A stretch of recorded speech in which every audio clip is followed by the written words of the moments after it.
Fade in. No, God! Fade in. Fade in. Fade in. Fade in. Fade in. No, God! No, God, please, no! No! No! No! I am the type of Star Wars fan that doesn't even have a favorite movie. I just want to live in the universe of Star Wars continually, in perpetuity, forever.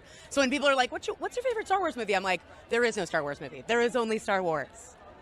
I'm gonna kill myself! I'm going to kill myself, and it's your fault! The sequel movies were just the worst garbage ever. Last Jedi was one of the worst movies I've ever seen in my life. I wanted to leave the theater, but I was like, I can't. It's Star Wars. You know, I need to watch it. But man, was that bad. I think that the thing that George never did was maintain the status quo. And I think that that's really important because... Fuck you, fuck you, fuck you, fuck you, fuck you, fuck you, fuck you! When I read 8, I told Ryan, I fundamentally disagree with virtually everything you've decided about my character. Who is this guy? How did the most optimistic, hopeful character in the galaxy turn into this hermit who says it's time for the Jedi to end? I read that and I said, what? I mean, that's not what a Jedi does. I mean, a Jedi is optimistic. A Jedi has tenacity. He never gives up. He doesn't secrete himself on an island. But you'll. What's the best kind of firework to buy?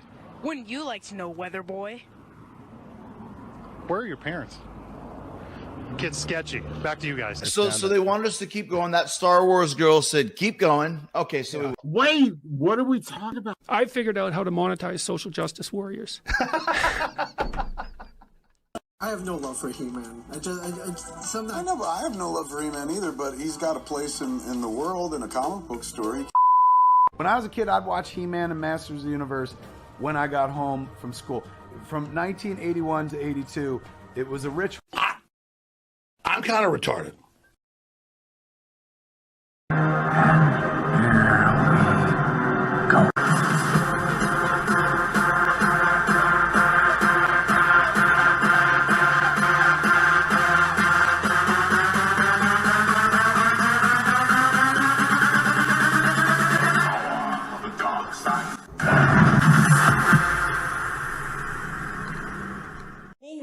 To all of our Star Wars fans in China.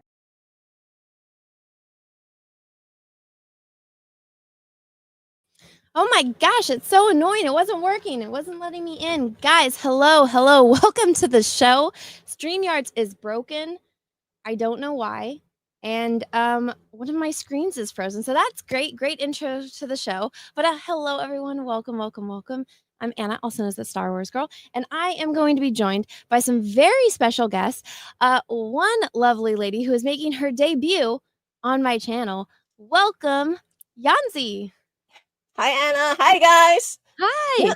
Wait, hang on. This is literally my first time on your channel. Are you kidding me? How many years? Yeah, I'm pretty sure. Unless you like popped up on like a Jack show or something, but I don't think you've ever been on my channel. Oh, wow. Okay. 5-6 years first time on Anna's channel. Hi, guys. Hi, everyone. And then also we have lovely Mandy Summers returning to my channel. Hi, y'all. What's up? Hello, Mandy. Hello. How's your day going? Good. I'll get into it later. I got in an argument with this lady at the store. I started. Okay, she's rude. Another lawn cutter. Yeah, have you seen these that come into the store and they think they are like they're like God's gift to the gas station, and everybody should like step aside and let them do their business first? And it pisses me off. And that's like one of the only things I get mouthy about. But I got mouthy about it, and it was a whole thing. And then everybody in the store looks at me like I'm the asshole, like I'm the unreasonable one because I don't like lawn cutters.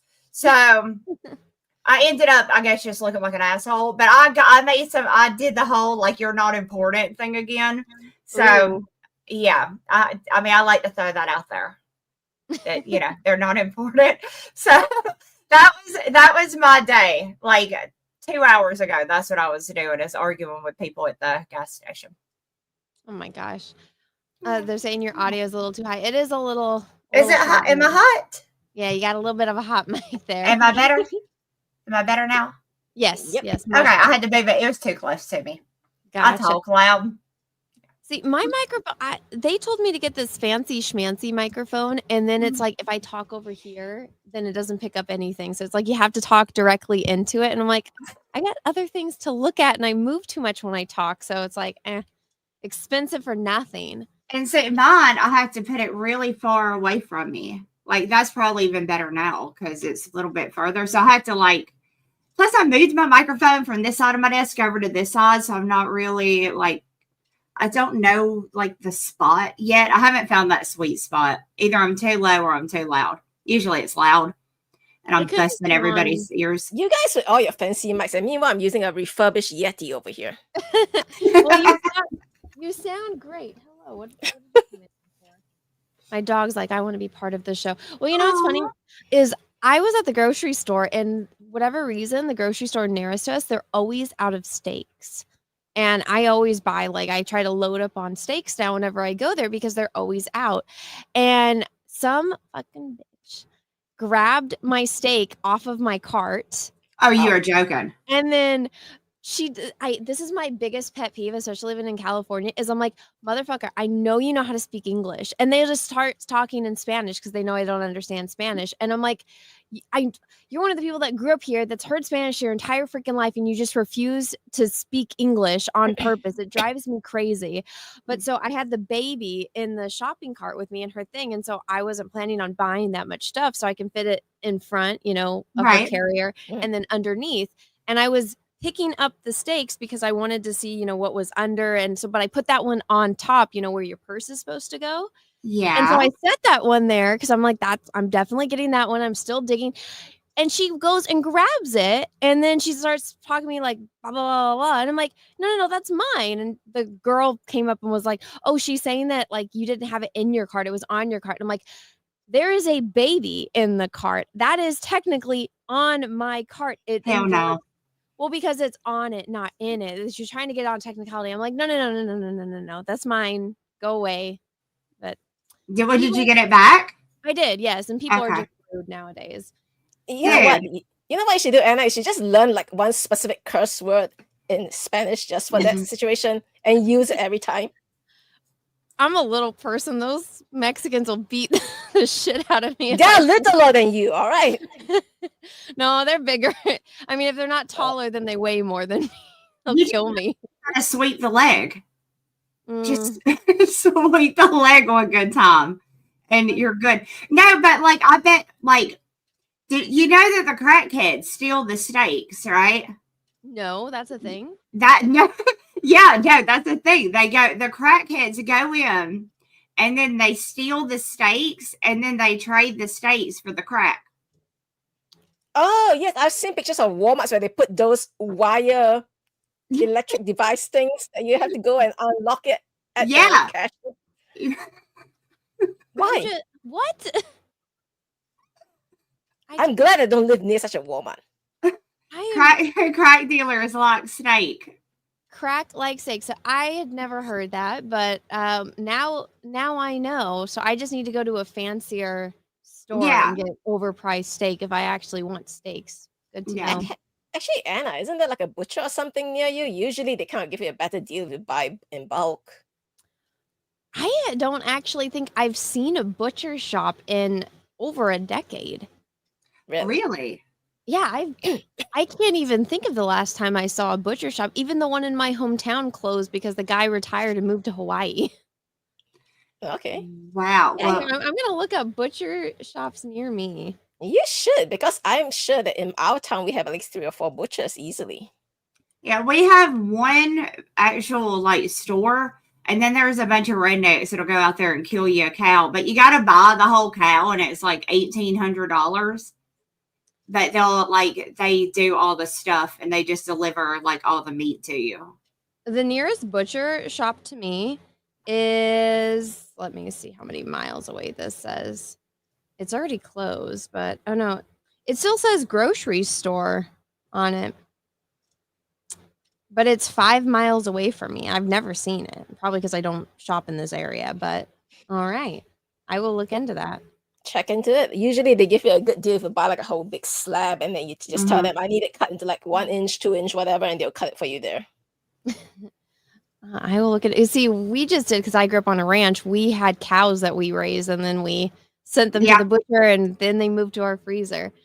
Let's see. Joe Frago, thank you for the 10. Hi, chat. I wonder if Mandy and Anna even know about Yanzi's husbando, Gara. She has the merch. Show us your figure, Yanzi. LOL. Yeah, I heard you are a big Gara fan. I've had to hear about this too. Yeah, I think Shane's a little jelly. So He's over here. But right now, he's not my thing right now. This guy is my thing right now. Okay, you moved on. Sorry, Gara, you're old news. Let me see. I liked Gara. I liked his arc. I like his arc until they got him to Boruto and that stupid ass businessman haircut. And I'm like, you know what? If I had a libido for that guy, it just went. I hate it when they do. I refuse to watch Boruto. I'm like, I've heard things about it. Like, I think that they broke up Naruto and Hinata, and I'm like, I don't need this to exist. No. See, but the problem is that the pairings ending up make no sense, and you have Sasuke ending up with Sakura. It's like, oh yeah, toxic relationship, y'all. I know. But I got into a lot of fight people over that. So, Mandy, have you watched Naruto? No. Okay. Not, so you have no idea. Not my thing. It's actually Naruto's good. like OG for a lot of us people who are going to anime in like the 2000s. It's kind of the OG thing for us. Yeah, my husband got me into it, and I wouldn't say he's obsessed, but he just always had it on because there's so much to watch. He's like, I just wanted to watch something again that doesn't really run out of episodes. I'm like, well, there's a good one. 700 episodes, and he could put that on repeat, and then you know what? By the end of the day, you probably memorize all the dialogue or something. Pretty much. Let me see. Let me grab some of these. Disillusioned Man, thank you for the 199. Hail Anna, how's the iBook coming along? It's good. All of the photos I had for it were great, except for the one of the very first eye, and I already added like the leafing and I framed it, so I'm like, I would have to take all that off to take a picture where it's cohesive with the rest, and I'm like, I'm gonna try to fix it, but we will see. It's coming along. Just one technical difficulty, which out of 100 photos, only having one is a good problem, I think. Katie did thank you for the 2. Hail the beautiful queens of CG. Ladies night. Yes. So this is I don't think there's ever been a ZG Queens show before, but I decided I was like, hey, there's a lot of stuff going on right now, and the boys have all of their shows, and I was like, we can do a show where it's just the girls talking about all of the shit, because you two in particular are getting a lot of fucking shit right now, especially just because you're successful. Yeah. And as a customer, so I've never done a comic or anything like that, and after seeing all the shit that you guys get and all the guys get, I'm like, I don't really want to. I guess the money isn't an incentive enough for me, but I am an avid CG customer, and I've spent thousands upon thousands of dollars on campaigns over the years.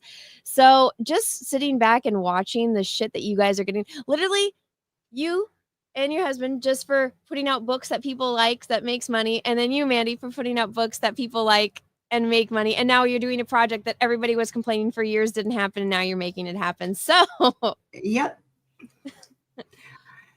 It's I'm pissing people off.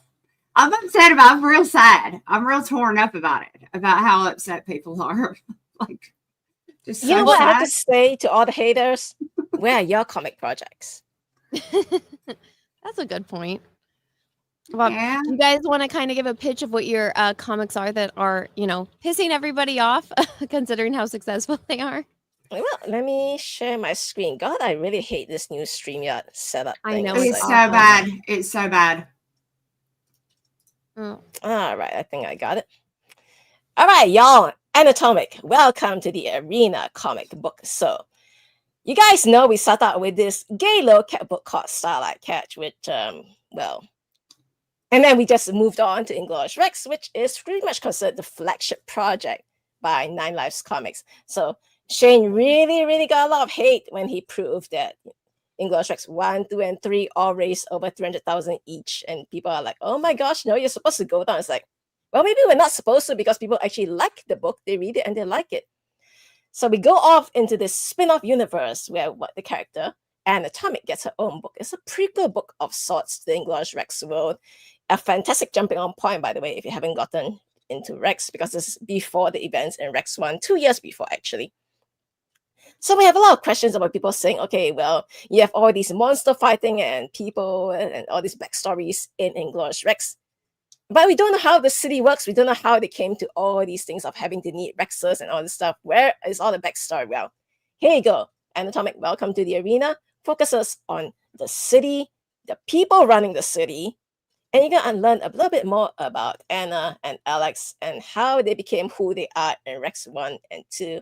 And I can't really say much, but in 3 and 4 and 5 and 6, well, whatever. Guys, you must check out this campaign if you can. And I want to point out Anna's co-host on the Jack Show, John Malin, has a cover that he did where he decided to kick Alex up. I don't know why. But, duty, yeah.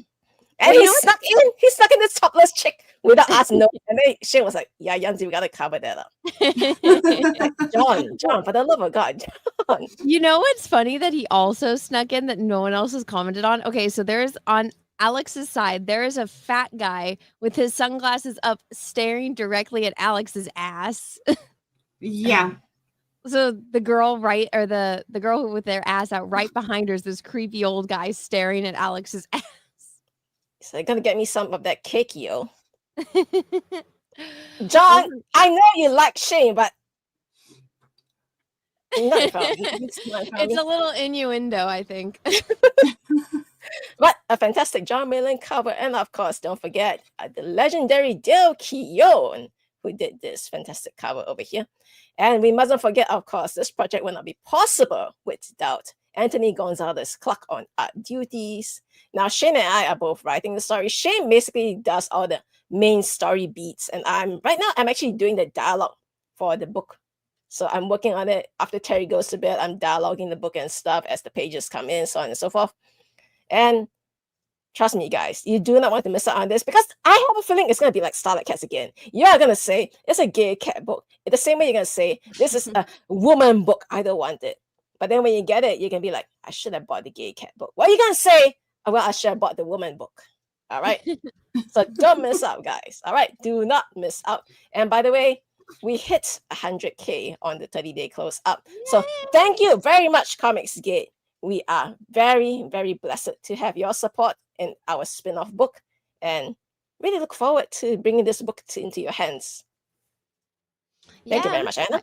No problem. I'm excited for it. I liked because you had like a prequel. It was one of the supplemental books. I can't remember if it was, I'm pretty sure it was for book 2 that had Anatomic in it. And it showed a little bit of like her dad. It was that was book 1. It was a book prequel 1. Story explaining how she was in street fighting and how she ended up at Alex's gym. So again, guys, want to point that out here. So we have a supplemental book here in this campaign.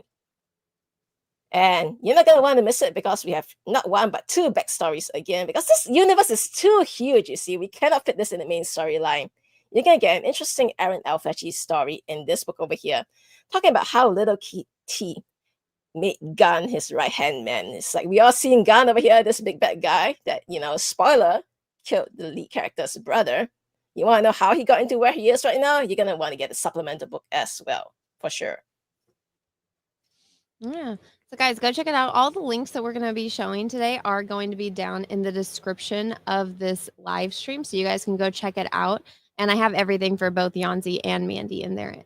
So that way you guys can't miss out on anything. But yeah, so just because this campaign exists and it's doing well, people are going out of their way to attack Shane and to attack Yanzi and their family. And it's just absolutely ridiculous. And it just reeks of like just immature jealousy, in my opinion. This is one thing people don't understand. They all say, well, you didn't hit 6 figures in the first 24 hours, therefore CG is dead. Have you guys actually looked at statistics? Do you know how many comic campaigns hit 6 figures in the entire world? I think the percentage is like, what? 5%, 3%? It's a very small number of campaigns that actually hit 6 figures. And for some reason, we are losers for not hitting it in the first 24 hours. Well, we did it, you guys. We're at 6 figures. Now what? What's the next goalpost? Oh, you don't have as many backers. Okay, it's a spin-off book by a different artist. What is the issue here exactly? That's the thing. There's no issue. They're just making shit up because they want to complain about you guys. And it's, as you know, a side person just looking in, it's just like, oh my God, you know? You know why, right? Some of these people, they look at it and they think, well, that money should be in my pocket because I deliver books. And it's like, yeah, so that's a USPS. They deliver books too. Now what? Well, it's like, yeah, it's easy to deliver books for a campaign that only had 20 backers, you know, versus what you guys have over 1,200 already. That's crazy. Yeah, it is crazy. That's why I want to say thank you very much, Comic Skate. We never take any backup for granted. Every time we do a new project, it's like, we hope you like it. We hope you support it. And we want to give you the very best we can. And hopefully you come back and check out more of our stuff. That is the only thing we can do. We are not going to say, okay, well, I guess I got like millions of dollars. I'm just going to pump out more stuff now. Like, no, we need to bring the A game to every single project. Well, and you do, and what the hell just happened? No, what happened? I clicked it, and then just made me. I do not like new StreamYards. Well, no, it's terrible. It really is. Like, it was perfect before. Don't stop changing things. My goodness. Well, I mean, one of the things that happened, Mandy and I covered it when we EFAP the stuff that happened like between Dan and Shane and John on Ethan's. But Yanzi, you weren't there for that. But when everything happened with Shane at the convention, with Dan, you know, going up to Shane and complaining about that shit and like almost, you know, wanting to fight your husband. What was that like for you? Trust me, because I'm the wife, I have all the background deeds. And you know, his biggest complaint about how, Shane didn't fly to Canada to pick Dale up and fly both of them down to Florida to fix things up with Patrick. And it's like, yeah, you know what? On the day when we're at the zoo, Shane was on the phone the whole damn time trying to fix things up for Patrick and Dale and everything. So much so he left the damn phone on the car roof and it flew away. We had to backtrack to find the phone after that. It was just ridiculous. It's like, I'm sorry, two grown men have an argument. My husband is to play mediator, and somehow he didn't do enough when the only thing he was supposed to do is host the campaign. Like, I'm sorry that he didn't host a campaign that wasn't going to materialize anyway. Now what? I'm so retarded. It's so retarded. It really is. Yeah, one of the reasons I wanted to have both of you guys on together is because, I mean, you guys are involved in a lot of the same drama with the same people, and it's like, again, like, I know I'm friends with everyone, but it, like, sitting back and watching this, and I'm like, this is the dumbest fucking shit, and then you guys as logical people are having to deal with the dumbest fucking shit, and it's like 2 + 2 = 4. How do other people not understand that 2 + 2 = 4? It drives me crazy, so I can even imagine being in your guys' shoes. I'll tell you why, though. The problem is that a lot of this stuff is that information gets lost in history. People forget this PDF file called the Dungeoneer files that you can totally go look up and see the entire transaction of how all these things all broke down. And for some reason, it just escaped everybody's memory that it existed. Yeah, you don't hear about it. You don't hear, and that's like the build up to where we're at now. That was the original. You can see the plotting and the scheming in those, and now we're here. But that was the original. Everybody just acts like that didn't exist, like that wasn't a thing, or that it's our fault that it got out. No, Patrick, you put somebody in there trying to like, what was it? Some toy dick? Was it laser pens or something? It was like a toy guy. Yeah, he put a toy guy in there, and he, you know, thanks to Laser Pants, he got copies of it. But they act like, oh, we're the bad guys. Why? Because we saw it? Y'all are the ones saying it. I mean, it's so dumb. It's so dumb. It's the typical gaslighting thing. Like, oh, I did this bad thing. Well, it's actually your fault. You made me do it. It's like, how did I make you do it? I didn't even know you really existed. You know? Or that you're obsessed with me, and it's like nobody would even be talking about you if you weren't talking about us. You'd be like totally invisible if you weren't talking about us. Nobody would even know who you were. Mm-hmm. So it's like, yeah, okay, yeah, we're obsessed with you. That's why, you're tweeting about us like 50 times every day. Ladies, and we're tweeting about you none. Ladies, all three of us are mothers now. I think we all know we have far better things to do than to gossip in the back rooms about all these grown-ass men about, oh, you stole my project, oh, he stole my project, he stole my thunder, he stole my backer, he did this, he did that. It's like, I got no time for that. I'm not even in the same back rooms as you guys. Exactly. If there is any, like, Christ, like, well, whatever. you know what's funny is I went back the other day because Ethan was reading. So originally, I usually don't share DMs unless it's like important, like really important, and I don't think it's giving out like anyone's personal private information. And so when there was this crazy person that was going batshit crazy on everyone for no fucking reason, I just let Ethan know. I said, hey, somebody let me know that this guy actually has a medical condition, and this is what I was told. And my whole thing, I'm like, if you're an asshole to me, like, I have no incentive to be nice to you. And, if you push my buttons enough, if I think it's going to be profitable on Twitter, I might, push a little bit back and laugh at you. But I'm like, if you actually have like a mental disorder or you're retarded in some way, shape, or form, then I'm like, all right, I'll just block you and ignore you because there's something physically wrong with you. And so I let Ethan know. I said, like, hey, look at what somebody told me, like somebody that obviously has some kind of inside knowledge of this according to that person. So I'm like, maybe we should just it's better just to block and ignore because it's somebody that's mentally handicapped that's making all this fuss. And so Ethan, I told him not to share it years ago, and I guess Ethan forgot and he shared it. And so I went back to look at those messages and I found some other messages, and I'm just like, oh dear God. From the same person about similar things. And I'm just like, so I was in this back room, and were you guys in that old Comic Skate green room where somebody spurged out and then like a bunch of people left and Ethan had to, this was like maybe 4 or 5 green rooms ago. For everybody in the chat that doesn't know, there's like a Comic Skate green room where everyone, if they say that they're CG, they're in it. And of course there's fucking psychos, and then somebody loses their mind and Ethan has to clear the room and make a new one. And so years ago, somebody spurged out on another one. I woke up with because I'm on the West Coast, everyone else is on the other side of the country. And I woke up, there's like 100 DMs. And I'm like, I'm not fucking reading this shit. And it's 2 people fighting.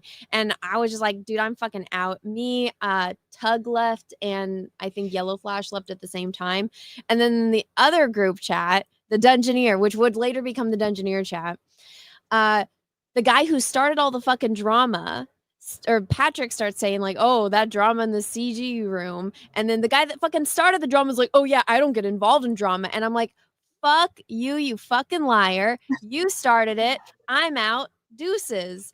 And then I get a message from Patrick, and he's just like, that was, uncalled for how you left like that. And I'm like, could you imagine if I wouldn't have done that? I would have been stuck in the Dungeoneer room. You would have been in the Dungeoneer room, yeah. Would have been like poor Graham. Graham was stuck in the Dungeoneer. But I saw that message and I was like, oh my God, I remember him kind of giving me shit for that. And then like a year later, I don't even think it was a year later, but like months later apologizing to me because that person that was fucking crazy went crazy on him too. And I'm like, crazy. Not crazy.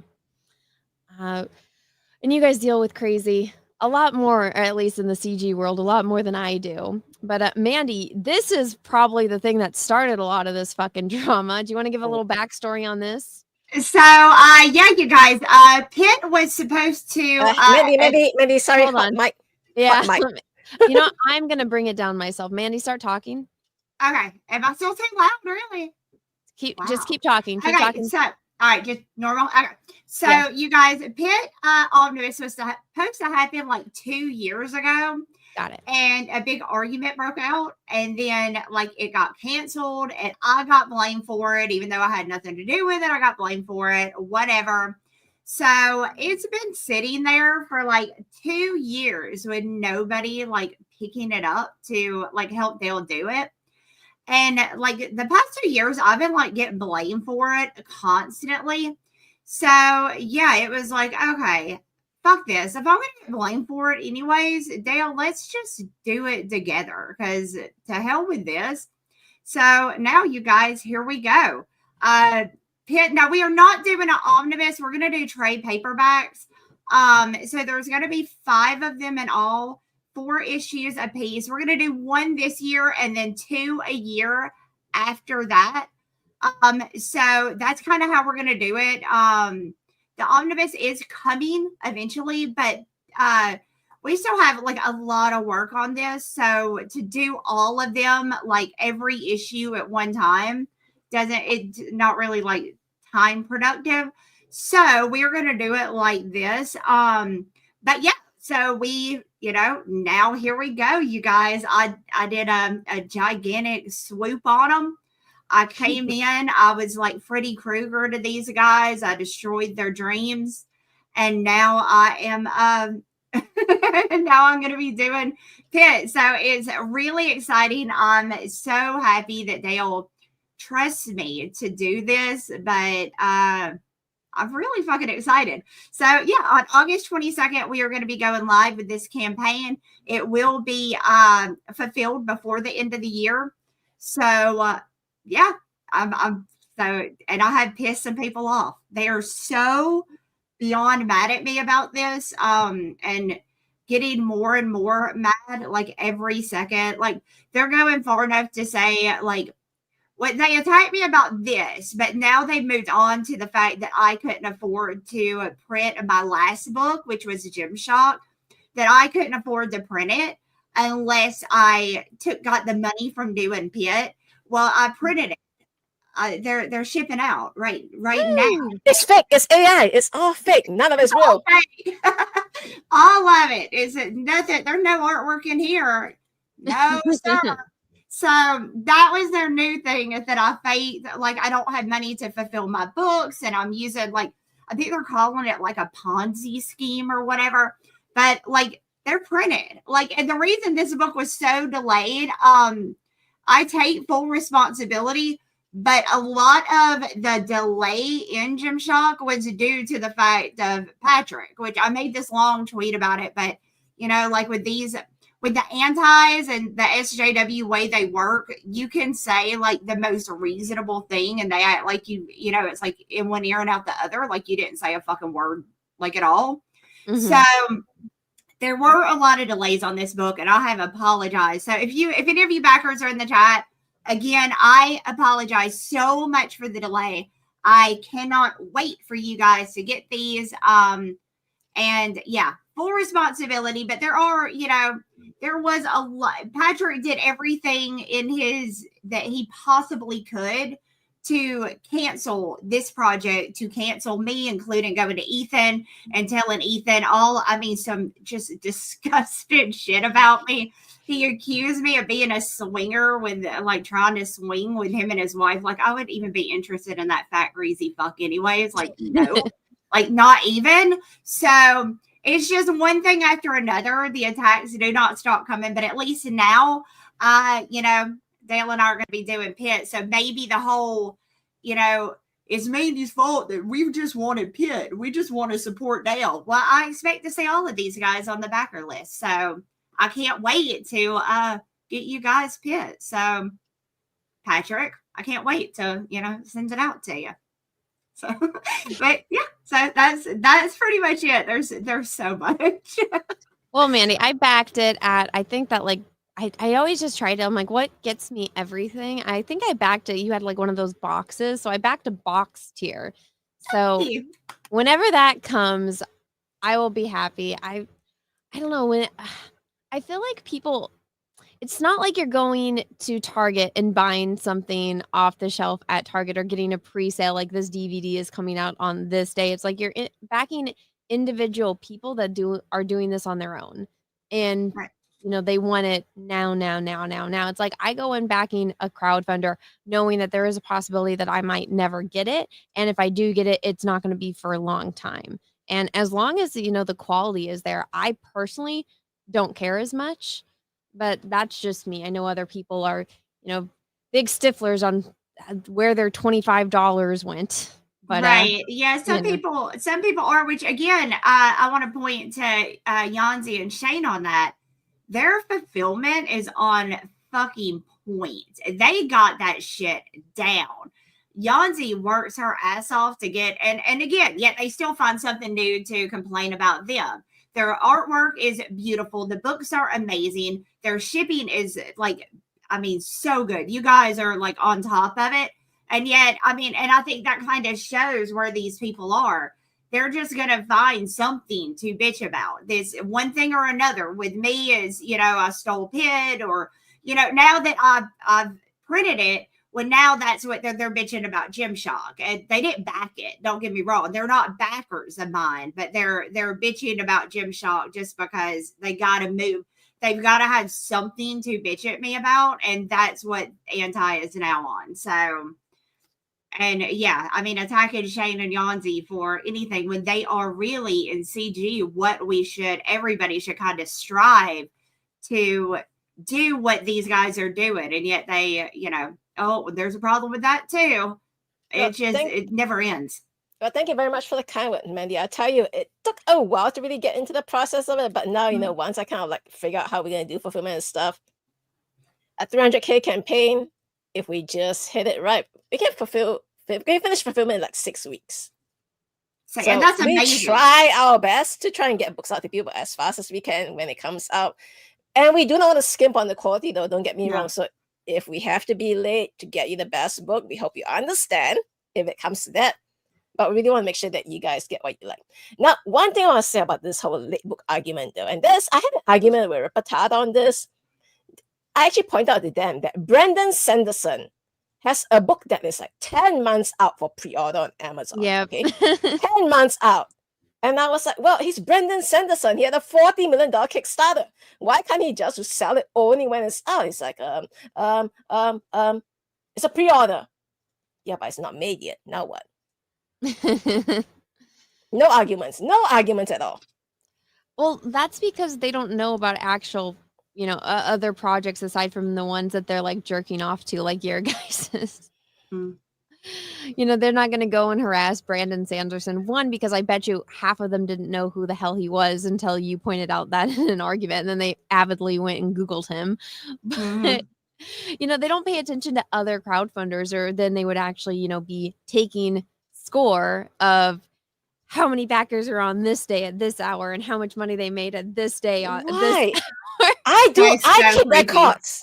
I keep records of our business, and I don't even do hourly records. Like, what am I doing? I don't do that. Okay. That is creepy. I mean, like, seriously, that is creepy. I know, like how you said earlier, like Yanzi and I were talking before we went live about, you know, having kids, how that changes like your schedule. And I'm just like, I don't have time to do the shit that I care about, let alone be avidly obsessed with someone that I don't know that I hate, you know? Like I haven't gotten around to like looking into anything that Disney has been doing with Star Wars recently. That my whole channel's about Disney Star, you know. Your username is that Star Wars girl. You're not talking about Star Wars. I don't have time to look into any of it. No. I'm like, there's just no time. So I couldn't imagine sitting there taking notes. They made this much money at this hour at this timestamp. Like, oh my God, get life, weirdo. But everyone go back Yanzi and Shane's campaign, as well as go sign up for Pip. Because it'll make it, along with getting great product, you'll make some crazy people really angry, which is funny to me, at least. Maybe yeah, how dare we deliver books that we say would be good? You know what I mean? You know what I found with like sending stuff up, I don't mind. What drives me crazy is like the add-ons, and it's like I already have this system for everyone that didn't get an add-on, and I have everything laid out, and I'm making labels and I'm packaging everything, and then it's like, yeah, to go find random stuff like that is what I found has slowed me down a lot. But that's just, and plus my calendars, like I'll grab, they're really big, so they take up a lot of freaking space. And so having a table that can fit everything, it's like I have a stack, and then like the packaging just to fit everything. I'm like, you guys, at least with comics, are a little bit smaller. They come in pallets too, though. Yeah, but they come in pallets. So like, my living room is non-existent. If somebody came like if somebody was delivering mail or something at my house and I opened the door, they would think I'm a hoarder. Like there's like a pathway with boxes, like, you know, it's like a labyrinth of boxes in my living room. Like you can't see in it. All you see are boxes. So it's still, and like for me, like I had a lot of like, I don't know, like trading cards and prints. So when I'm fulfilling, I have to like lay all of the cards in front of me and then the books, and it's never just one cover. It's very rarely just one cover. So I'm pulling covers, and then I'm pulling like each card, you know, every backer gets like 8 cards or 8 prints. So it's a lot. Like I have to, I do most of my fulfillment either in here in the floor, or I go in the kitchen where I've got like an assembly line going. And the kitchen's a pain in the ass because I've got 2 kids. So if I leave that out, they're going to get jelly or something. You can't leave it out. You're going to destroy it. So between the dogs and the kids, it'll get destroyed. So when I do it in the kitchen, I have to reload everything and move it again. So that is my favorite part of doing books. It's because it's here, it's going out. And the easiest. It is the easiest, yeah. I can just put on music and like, or an old movie or something, and just kind of zone out, and I'm not, you know what I mean? So to me, it is my favorite part. But you know, it is very room consuming. I commandeered the whole dining room. Our dining room is nothing but boxes and books, and the label machine is like, and that's why I told Shane, I'm glad there's only 3 of us in this household, and we never really need a dining room. You know what I mean? It's like the kitchen nook works fine for us. Yeah, see, I have like we have one of those big square tables in our dining room, and it's tall, which is perfect because the dogs can't jump up, their hair doesn't get up there.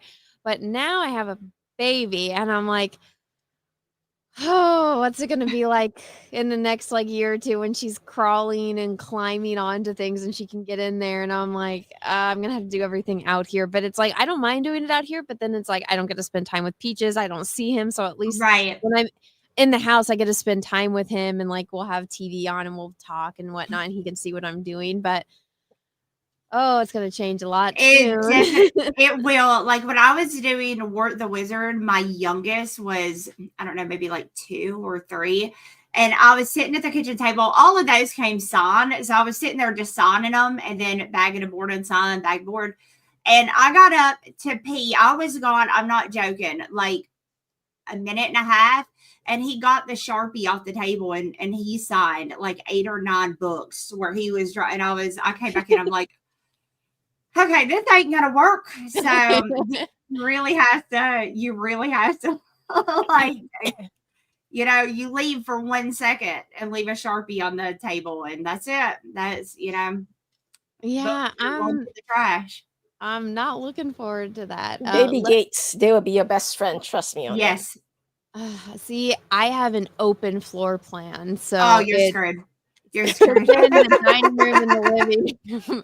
So, as nice as it is that it's spacious and everyone can see everyone at all times, I have nowhere to put a baby gate, and also that will limit the dogs on where they can and cannot get to. I guess I can put her in the hallway and be like, "You're exiled in the hallway." Would they make the snapping ones where you can? It almost looks like an octagon, like oh a yeah.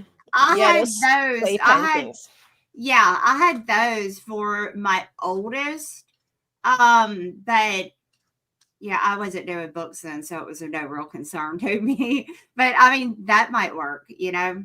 Well, then I don't think I'll get anything done. No. Let me make a suggestion. You know those, you know, like interlocking big plastic fences that you kind of put indoors, right? Instead of putting your kid and dogs in there, you put yourself and your stuff in there. That honestly, though, that might actually work better if you just go, I mean, like time out yourself in there. That actually probably would work because they're not going to try to get in it. At that point, I think in the future, I'm just going to have to stay out here and be like, you get to watch the kid. I will stay out here and get some things done. Yeah. I'm going to read a couple of super chats, and then I'm going to pull up some tweets for us to look at. Saw 01. Thank you, remember, for 8 months. Hi to the 3 most beautiful ladies, Mandy. And I don't know what that emoji is. Let me check. Oh, it's question. Oh no, it's hearts. There we go. Oh, hey, Saul. Deranged Lunatic, aka DL. Thank you, remember, for 27 months. Thank you so much, Mandy. You're as beautiful as ever, sunshines. Oh, hey, DL. How you doing, love bug? How come those worked and the other one didn't? That's weird. I don't know. That's weird. Stealth X5, thank you for the 2. It says hello to you as well. Also, by the way, everyone, thank you for sending super chats. I appreciate them. It goes straight to the formula and diaper fund. Patrick T, thank you for the 199. Grocery stores have butchers, Anna, for fuck's sakes. The one I went to doesn't, but I don't know. Maybe I just don't go to the fancy, schmancy ones. Russell Hall, thank you for the 2. If you want to piss off Mexican chick, go Gordo. Oh, I'm not going to say that. Yeah. I don't know what that means. I better not say it. I don't know what I know a few bad words in Spanish, and if I say it to them, I will get punched in the face. Let's just say I know the level of ghetto that certain people are, and if I say it, I will get punched. If my husband does it, probably not so much. That's true. As little as you are, you do have to kind of, you know what I mean? Like, you can't piss off a group of people because you're teeny. You're so. Listen, I am a little person, and I am very aware of how fragile I am. Like, all my teeth are veneers and crowns because I've gotten jumped and been in fights, and they're all broken, and I had to fix them. So I know my limits. I'm not a physical fighty kind of person. I can take a punch, but I really don't want to because it's expensive, painful. Yeah. The side effects of it. Super Spawn, thank you for the 2.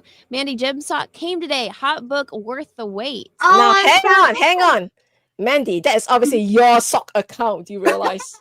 Yeah. Yeah, this obviously, because there's no way these books exist until Pitt pays out. There's no way. So stupid. I'm so glad it got there, hun, and I hope you do love it. So yay. I love when they start getting to people. It is fun. I always like seeing when people tag me in photos on Twitter, and I'm like, right? It's so cool getting to see it. Swing Cod, thank you for the 5. I love your outfits, Mandy and Yanzi. Anna, I can't quite tell what you are wearing. Could you give us a better look? You are welcome, Russell. I am wearing a halter top.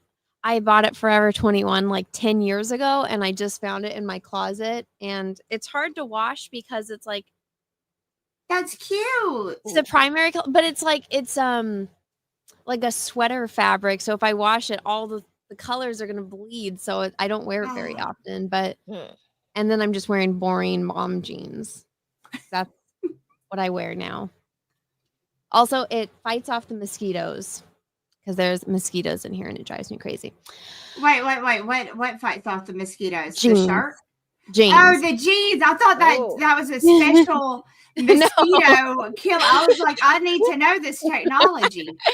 No, I get eaten alive by mosquitoes in here. I have this electric fly swatter, and I have a salt gun somewhere, but my legs, because I'm not like, I can see when it's flying around my head. I don't see it when it's flying around my feet and my legs. And so I'm usually in like shorts or pajamas, and the mosquitoes bite right through that. So I'm like, I'm going to be wearing jeans tonight. Jay Bama, what's up, Jay Bama? CG Queens, and Cecil is not here. No, Cecil is not a whammon or a queen.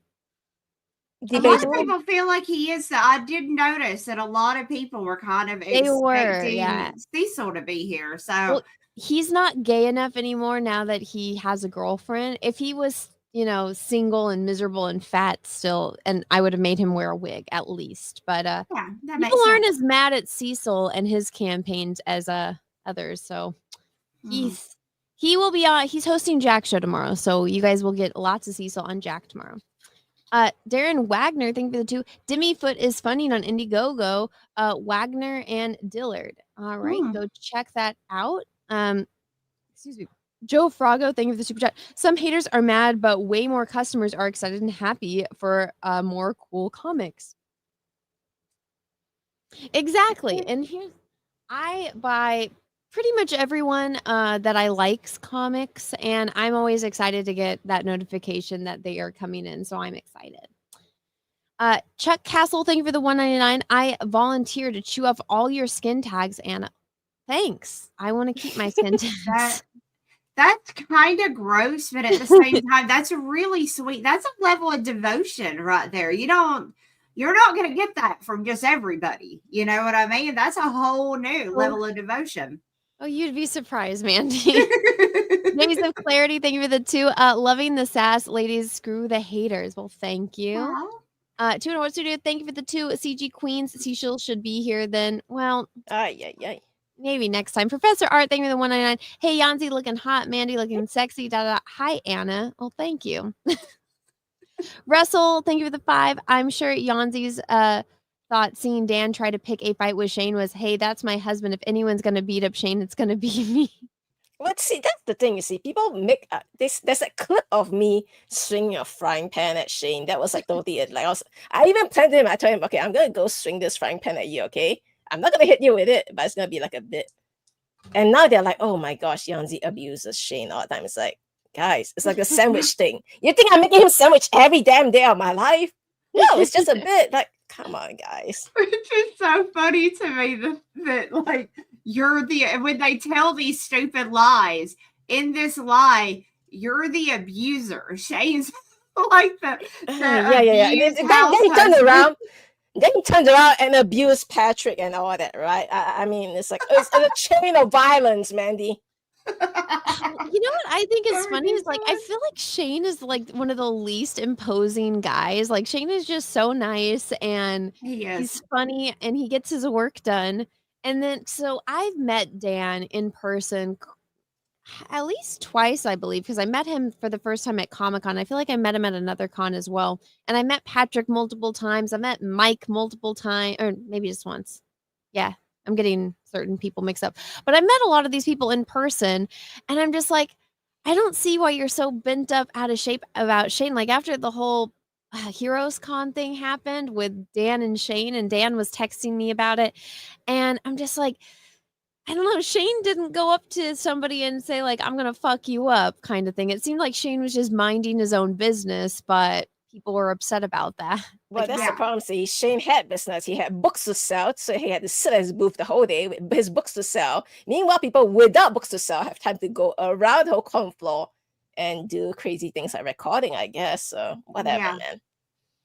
I don't know if Mike is going to be at San Diego Comic-Con, but I'm going to San Diego Comic-Con on Friday, Saturday, and Sunday. So I think I'm going to ask Mike about it if I do see him there, because I'm just like, that whole thing was just a whole jumblefuck disaster, in my opinion, and did not need to happen. White Guy McGee, thank you for the 2. Yes! Queens. Next time, add some more S's in there, man. Russell, thank you for the 5. So, Mandy, when you said to Dale, let's do it together, could you see his face? Can you do impression of that?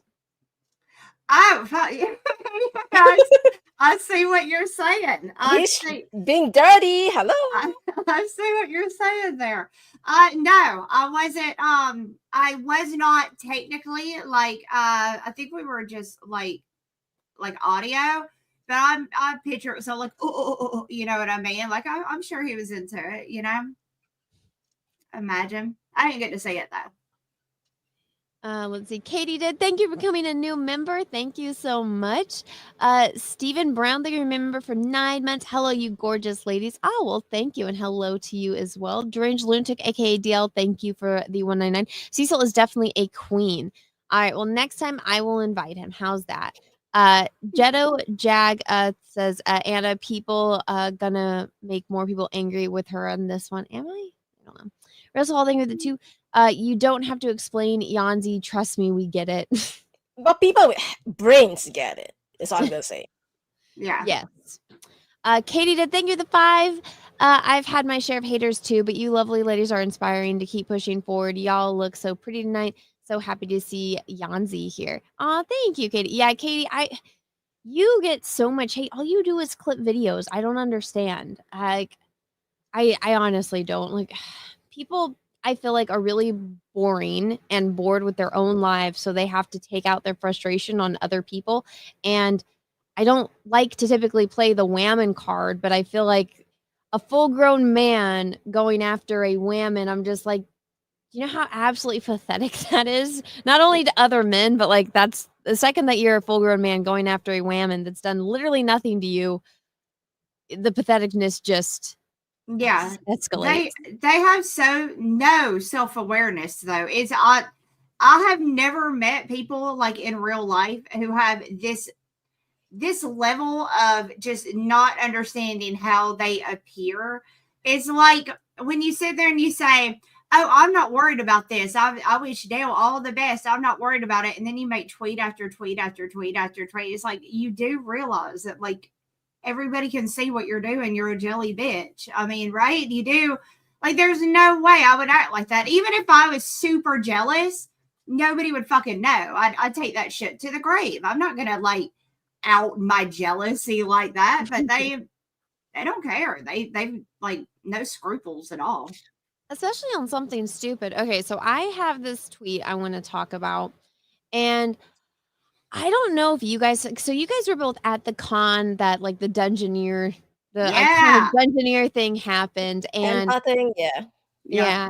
And so, okay, let me preface this with I've been going to cons a long time. I've never felt like threatened to go to a con. I have been creeped out like by creepers at cons. Like the first one I went to, this guy followed me around and like wanted to go into the bathroom with me, and he put his hand on my back while I was shopping, which is really creepy. And I'm like, okay, but that guy, I think he was on the spectrum. It wasn't like he just didn't understand social boundaries of any kind. But I've never been like, I'm scared somebody's going to try to jump me. And then I see this tweet that's making the rounds, and it's like talking about bringing fucking baseball bats to cons. Yeah, dude. Oh my God. Okay, so I don't know who this person is, but this person tweeted, EVS and Shane need a visit from an old baseball bat. And then Patrick said, I think they're going to find it harder and harder to go to conventions without looking over their back. I heard Evan, which for those that don't know, there's this site on the internet that they decided to call Ethan Evan for whatever reason. I mean, I'm not good at spelling, but I don't know. This is like just some low IQ humor. I guess I don't understand. I don't get it. Was super paranoid at Garden State, where he ended up not even setting up. He was so scared. His head was on a swivel looking around at him at all times. Now, to clear the record, I believe Ethan said very early on that he wasn't setting up, so. Yeah, he did. Yeah. No, he did. Now, I am under, so I'm just going to put this out there. So when you read this, you can I am under pretty much like good authority that low-key account is Patrick. So you're kind of looking at, if it is correct, you're looking at Patrick talking to Patrick to hype up Patrick.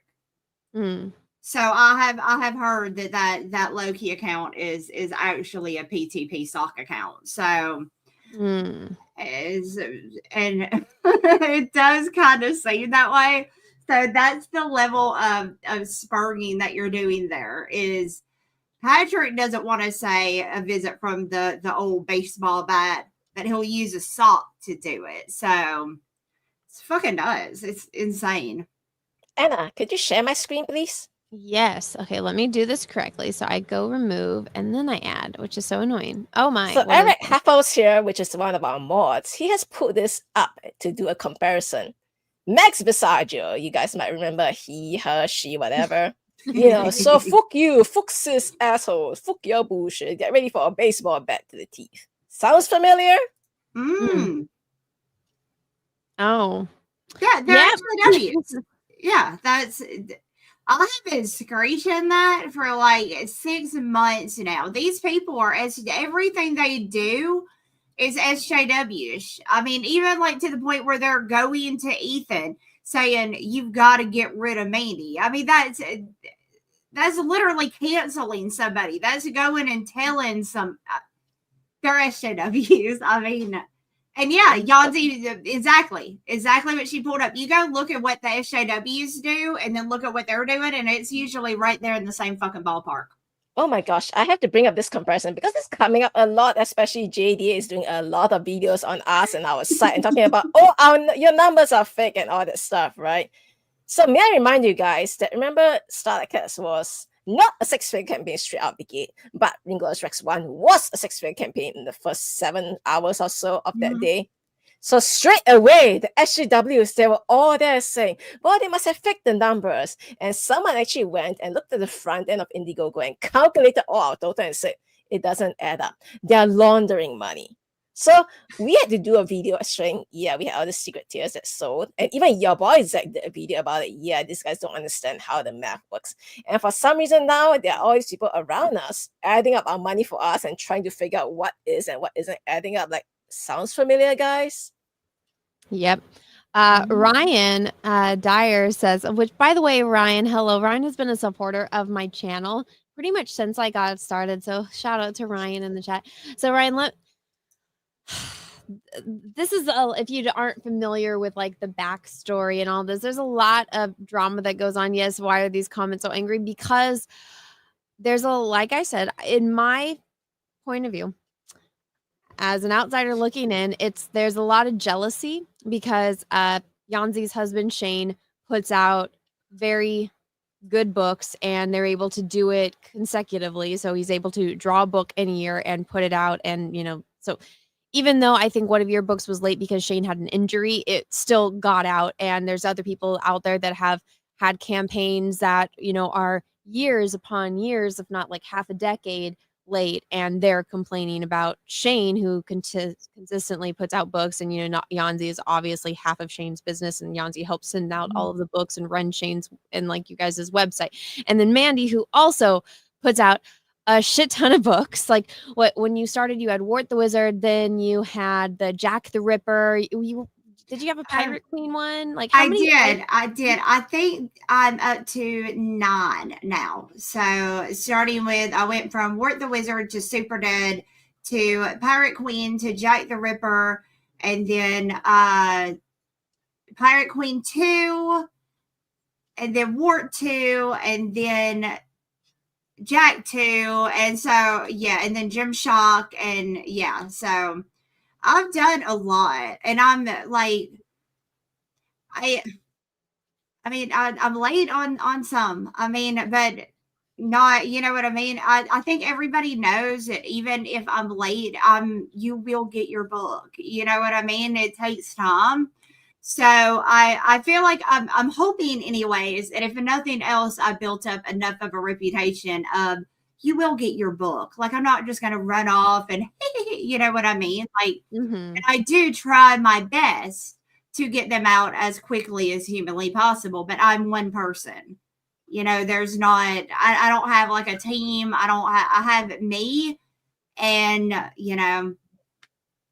I just have me. So, and I can't, my kids aren't really good helpers. So it's literally, but yeah, I have to deal like with Gymshock. There's so many more. Like, that was the first book I've ever been late on.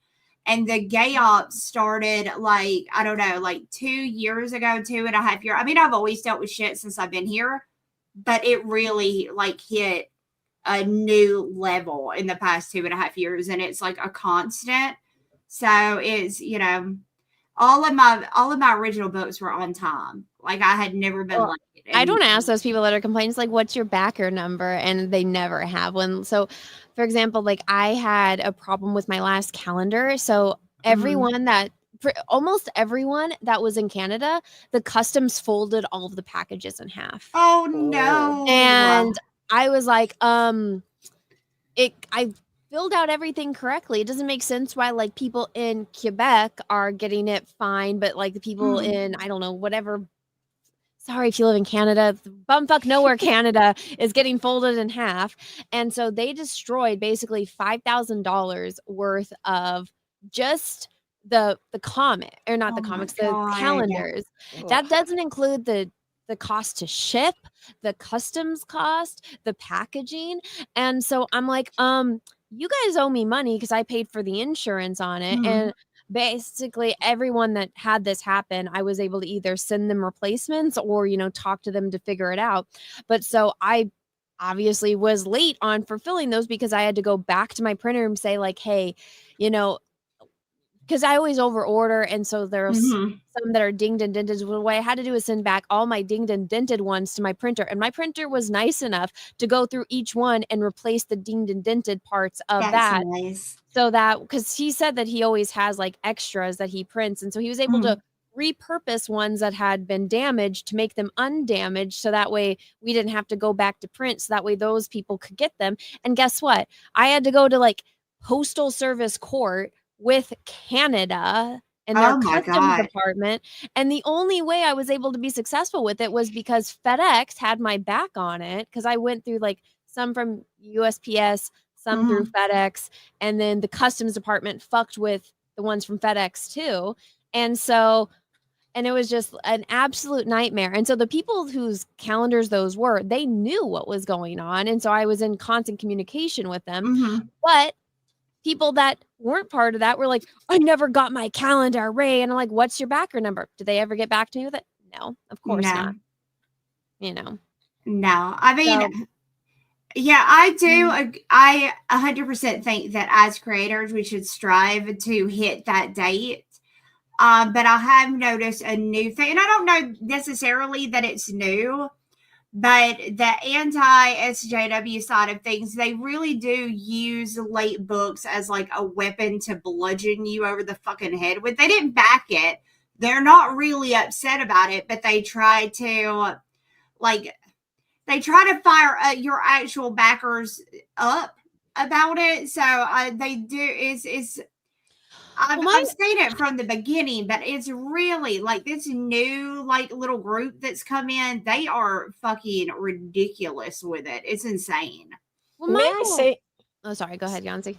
May I say something? You want to talk about late books? Then why are the people that you are defending also have late books? They are somehow even later than Ethan's, by the way. It's like you want to complain about Ethan's Rainbow the Brood being late. Yeah, I have it on good authority that someone else is supposed to deliver like one whole year before Ethan was supposed to deliver Rainbow the Brood, and you guys are picking his side. So it's like yeah. Well, my whole thing is, I'm just like, great art takes time. And I know personally, like from when I was, doing my projects, but even like when I was doing the eye project and painting, like if I wasn't in the zone, those paintings did not come out good. And like there was even somewhere I was in the middle of painting it and I'm like, I hate this. And I scraped it off or like got a brand new canvas and just started over. And I'm like, if I'm not feeling it, it's not going to look good. So I don't judge an artist at all if they're just like, I'm not in the zone, I'm not in the mood today, because I'd rather have a better quality book than a shitty rushed one. Yeah. And I mean, I've gotten books that I've ordered and I'm like, I wish I had my money back. But maybe you could have taken a little bit longer with it. See, I think the problem is a lot of people don't understand this whole creative process thing. Like if you read about, say, the daily life of some famous writer, they would write that, okay, well, he wakes up, he drinks his coffee, he reads the papers, he walks in the garden, he works for 2 hours in the afternoon, then he takes the rest of the day off. Yep. That is a life of a creative. You are not just sitting down there punching out words every single minute or 8 hours straight or something. That's not how creativity works. And I think they just don't understand that. No, so one of my friends from college, his name's Aaron, but we nicknamed him Cube because all he would do was draw cubes for 8 hours a day, because he was an industrial design major, and now he's one of the lead shoe designers for Under Armour because he's just so good. Like he can literally draw anything. It's amazing. And he doesn't need reference or anything, but he just likes product design. And by doing that, you just got to draw a bunch of cubes.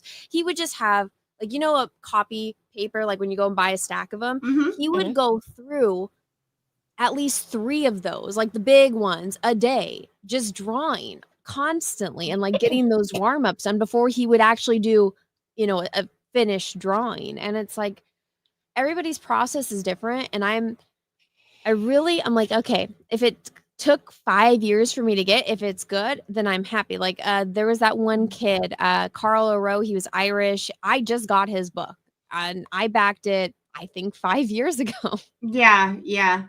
Which is really cool that is finally getting fulfilled. That's pretty cool that Carl's finally fulfilling. Well, for a 19-year-old kid doing everything himself, Yeah. and also in college, and he was able to put out, and it's a pretty thick book too. So Yeah. I haven't had a chance to read it yet, but just scrolling through it, I'm like, this actually looks good. It looks, professionally made. And if it took 5 years, cool. Like, I'm not worried about the $50 I spent 5 years ago. Like, if you're really that worried and like penny pinching that much, you probably shouldn't be buying crowdfunded books if you're really penny pinching that much. But that's just my opinion on it. But Ryan, that's kind of the gist of it. There's very angry people, and in my opinion, it's all just stemmed from jealousy. Heidi Mealy, thank you for the 5. Yanzi also inks. She is a true partner artistically as well. Yeah, that is right. You do ink Shane's sketches, right? I don't even want to call them sketches. He does his pencils so Yeah. tight, and I feel like I'm tracing at some point or another. I mean, I make a few judgment calls here and there, maybe a thicker line here, a bit more feathering there. But really, his pencils are so tight; they're really good to work from. So it's all my husband, honestly. Have you guys ever thought about just doing? I picked one of the books up before at Comic-Con, but it was like Conan art, and it was literally just like all of the pencils with like the notes and stuff on it. Have you guys ever considered doing one of those for like either Rex or Starlight Cats? Well, first of all, it's difficult because some of them are inked directly on the pencils already, so there isn't any more pencils to shoot from. So, I mean, we are actually in our campaign. We actually have a liner edition of Inglourious Basterds 1 and 2 hardcover edition available for you to back, and we're gonna reproduce it a little bigger than letter size. So it's gonna be a nice way to look at the black and white artwork for Inglourious Basterds 1 and 2. So we are trying to do that in a way, and hopefully you guys will like it. It's a hardcover book, by the way. So. Cool. Isn't that like nerve-wracking though, inking right on top of his drawings? You have no idea. That's why I'm like nervous. That's why I'm like, see, you can't even ink directly on pencil. You gotta kind of like rub it some of it away so there's not too much lead before you start inking. Then I'm like, I better make sure I don't erase something crucial. Oh my gosh, I would just, that would get my anxiety like through the roof. I can imagine. Deanna, thank you for the 4-pound super sticker. Let me go and see what it was. It's a doggy with a bone with a bow on it. Aw, thank you. That's so sweet. Al, thank you for the heart, and the heart emoji. Thank you for the $1.99. Yanzi, your thoughts on John and Shane? Are we talking John and Shane or John and Shane? John and Shane and their bromance.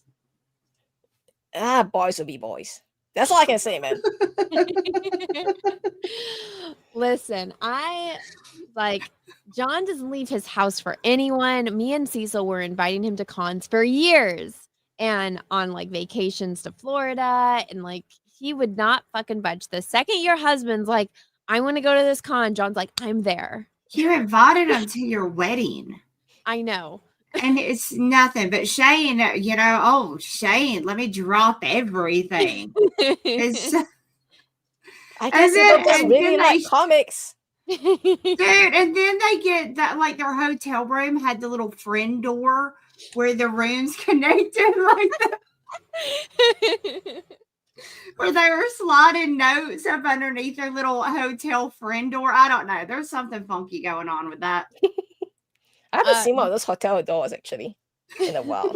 So the ultimate CG bromance. Pastor Flash, what's up, Pastor Flash? Thank you for the 5. Can we get more Yanzi and less Shane on streams? Aw, they love you, Yanzi. Thank you, but I'm the one really taking care of the kids. So unfortunately, I'm going to have to send my husband out there. I'll make him wear a wig next time, though. I mean, if that helps. I think it would help. Shane is pretty comfortable wearing wigs with all of his mange. Hey, don't mind. Russell, thank you for the 2. Anna, what's your opinion on Cecil and Peaches? I hate it. You guys need to stop. Cecil is not happening, so make it stop. E. Morse, thank you for the Rumble rants. E. Morse says for the first one, 3 hot chicks with 3 different accents. You really can't go wrong, guys. Hit the like button. Show some love. Yes, thank you so much. Yeah, if you guys are watching on YouTube, smash the like button. If you guys are watching over on Rumble, smash the like button. And if you guys are watching over on Twitch, hello. You can't smash the like button because for whatever reason Twitch doesn't have like buttons. But you guys, if you haven't, smashed the follow button. And then Next one from E. Moore says, medium rare ribeye sounds really good. Get outside the big cities. You can find tons of butcher shops because hunters use them a lot still. But yeah, no, I mean, in my hometown, there was a butcher shop, but I haven't seen one in, like I said, over a decade. Then the next one says, you like the drama on one level or another. It's in your name, and that's okay. As long as it doesn't escalate past the drama sells books, dollar, plus, I guess it's a Bitcoin emoji. I didn't know there was a Bitcoin emoji, but I guess there's a Bitcoin emoji. You know what? It's funny. This is how I describe it. It's like when you're on the freeway driving and there's a car wreck and the other side of the freeway is just completely backed up. When you finally get there, you got to look at it to see like what the heck kind of accident this is. I feel like that's what this is. Or the stuff that, we deal with, or specifically more so them, because maybe it's I have a bigger platform. Maybe it's because I haven't put out a comic yet or will ever. But I haven't gotten even close to the level of shit that, Yanzi and Shane get or that Mandy gets. But there's just miserable people out there. They really, well, I mean, so what really, if we look at it, and even there is the jealousy aspect, but I think what really happened these are people who have destroyed their own careers one way or another. They have done actions that has made it to where it's going to be very, very, very hard to get anybody to back their campaigns, which is why most of them are not funding now when they do try to run a campaign. And they are to the point now where they have nothing left to lose. Basically, they know that it's over for them, and they're going to try to bring down as many people as humanly possible to their level of failure. So, and there's a lot of those. There are a lot and they have to, because they are not like real adults, they can't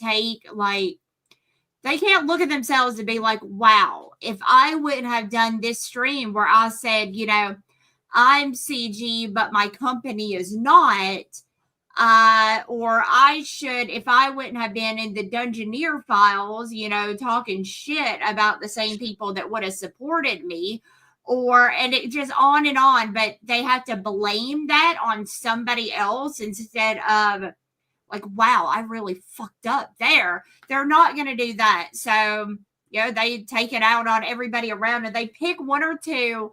And like with Patrick, it's mine and Shane's fault. Shane, because Shane, I don't know, I guess had the audacity to spend a Saturday trying to launch, the campaign. Mine, because I apparently was whispering in Dale's ear, don't work with him, even though I had no fucking reason not to, because I was an idiot and thought that Patrick was my friend. So, but he can't be like, wow, I should have just taken Dale's apology when he called Whitney a grifting whore. I wish I would have done that, because then I could have done Pitt. But no, he was done, washed his hands of it, and now he's got to blame it on everybody else. Well, the weird thing with that whole situation, it's like the constantly blaming Shane and you. It's like, wouldn't the blame be with Dale? Oh, no, because he still messages Dale to this day. He still messages Dale trying to get Dale to like work with him. He wants the Pit toy. All of this has to do with that fucking Pit toy. He may not get Dale to do comics with him, but if he can get Dale to allow that shitty toy company he's working with to do that Pit toy, he is made in the shade. The redo of like that one that I have right up there. That's what he's looking for. So he's not, no, Dale, until they are done, until they realize they can't use Dale, they're going to keep trying to, like, it's in no way Dale's fault. All right, he Mandy, messaged Dale 3 days ago. So, Mandy, from what I'm hearing is that somebody should swoop in and do the Pit toy. Am I hearing that correctly? Yeah, you are hearing that correct. Got any idea? Okay, boys, you heard that. Yep. Just do the swoop. Isn't it like a basketball song? I feel like that is. I don't know. Maybe. Yeah, it's something swoop, the hoops or something. I don't know. I can't rap. the chat will know. I feel like that should be the theme song when you guys actually launch the Pit campaign. If you guys do the toy campaign as well. But yeah, I don't like the idea of like let's try to get somebody else, like let's ride the coattails of somebody else's fame and success instead of just making your own. At least in my opinion, like that's my personal opinion. They, like I said, with like a lot of these guys, their actions have caused it to where they have ruined their own careers. So if there's a coat to ride, they will grab tight, dude. They go because they got nothing.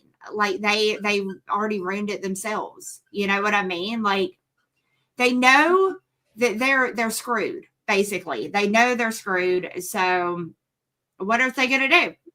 So that's what they try to do. Like Patrick, if he could just get that pit toy, that's something. Because people may hate him, but they love Dale, and that is still to this day one of the coolest figures to ever come out. You know what I mean? It is amazing.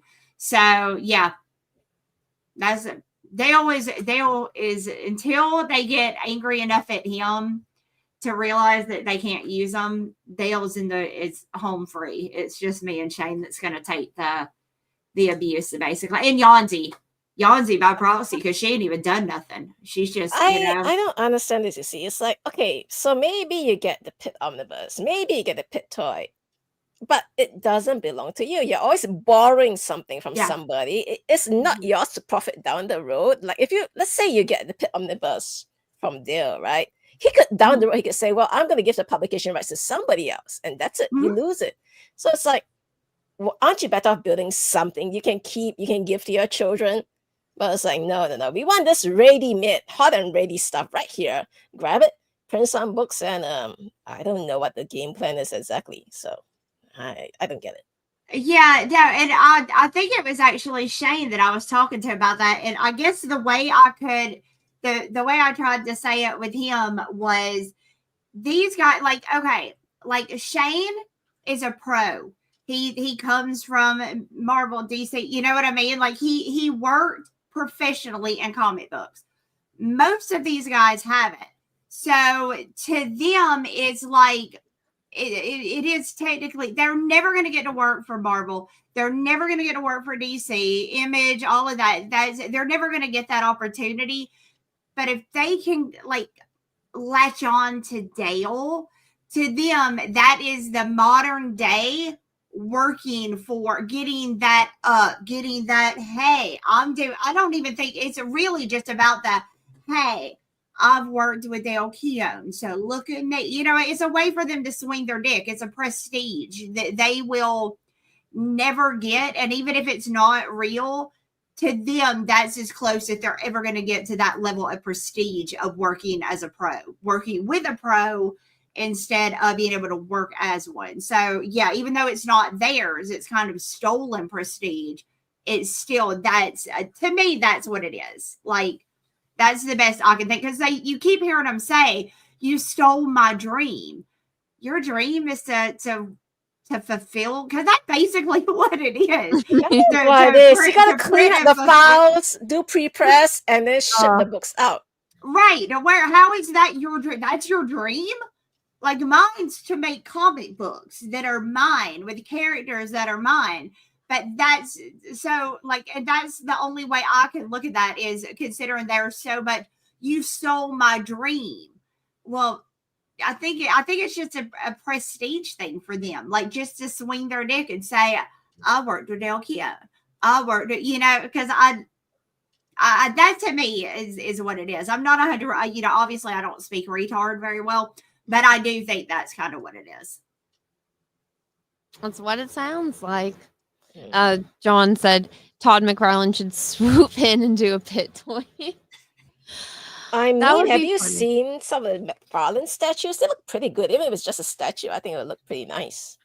Yeah, no, the way that they make toys now, though, maybe I'm just biased because I like the smaller action figures, but the way that they make like the 6-inch figures, or even, I mean, I've seen some of the statues and I'm like, maybe the quality in the plastic is there, but I don't know. I don't really like any of like the modern day paint jobs on toys. Like even Cyberfrog came out good, but Heather, I'm like, I want to repaint this thing so bad. Maybe I'll eventually get around to it. But I don't know. I don't really like the quality that toys are now, because instead of having like a 3D printer doing something, it's like they're printed on like the faces. It's weird. I don't really like it. And that's pretty much how all of Todd McFarlane's are. And I do not like it.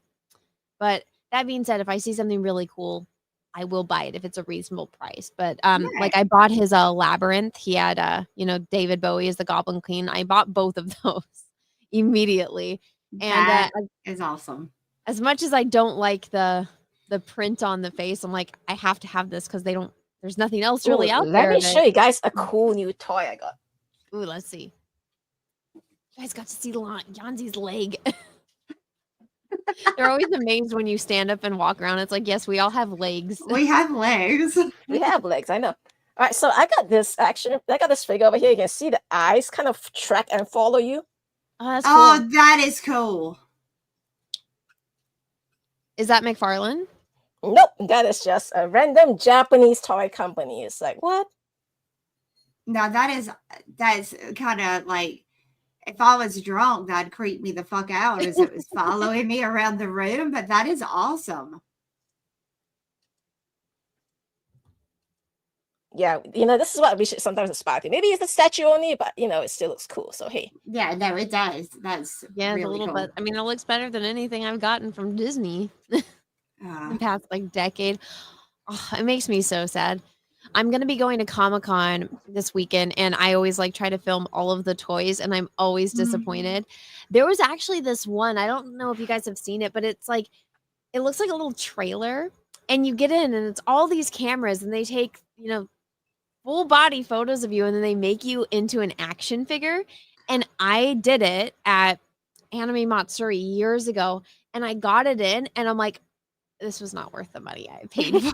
Really? Oh, it no. looked awful. And I was like, you know what? I'm going to do a video where I film it, me fixing it to make it look right, because it did not look good. And it was it was grainy. When you're looking at an old VHS tape or something and the picture's grainy, I don't know how else to describe it. It was just the toy was grainy, it needed to be polished. And so I went in with sandpaper and the one that you have for your nails. Well, I'll use that sometimes when I'm sculpting, and I'm trying to smooth it out. And then it's so thin, and the inside of it is sand. And so I had all this dust and sand. I was like, what the hell is this coming from? And I was like, oh shit, I put a hole in it. Oz says, show us.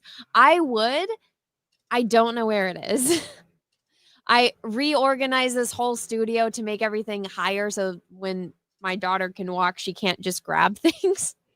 So I moved it somewhere, and I was going to bring this up earlier, but when we were talking about having stuff for fulfillment, I actually had to buy a shed to go in my backyard to put all of my shipping and extra supplies back there. So I think it's somewhere in there. Anna is 1/4 scale. Well, the toy was this big, and it was $250. And I thought it would be so cool. That sounds cool. In theory it was, but it was not so much. But last time I was at Comic-Con, they had one where it's a pre-made body, so they just print your face on a toy. So it's you could be a Jedi, you could be a Power Ranger, and stuff like that. So I might do it this time if they can make it right there for me and I can film the whole process. But now hang on, didn't Hasbro try to do some print your own face on a character thing at one stage? What happened to that anyway? I think, last time I was at Comic-Con, they had that. And so I think the last time I was there was 2 years ago, 1 year ago. I don't know. I didn't go to the last one, so it must have been 2 years ago. So, oh wait, what is this saying? Anna, your camera is pointed too high and it's making your volume too low. So my camera is up there and the microphone is right here. The problem with this fancy mic, if you're not talking, directly into it, it doesn't pick it up as well. And I talk like this, and I can't have my microphone right here because then I can't see my computer. So I apologize for the, I guess, glitches in audio.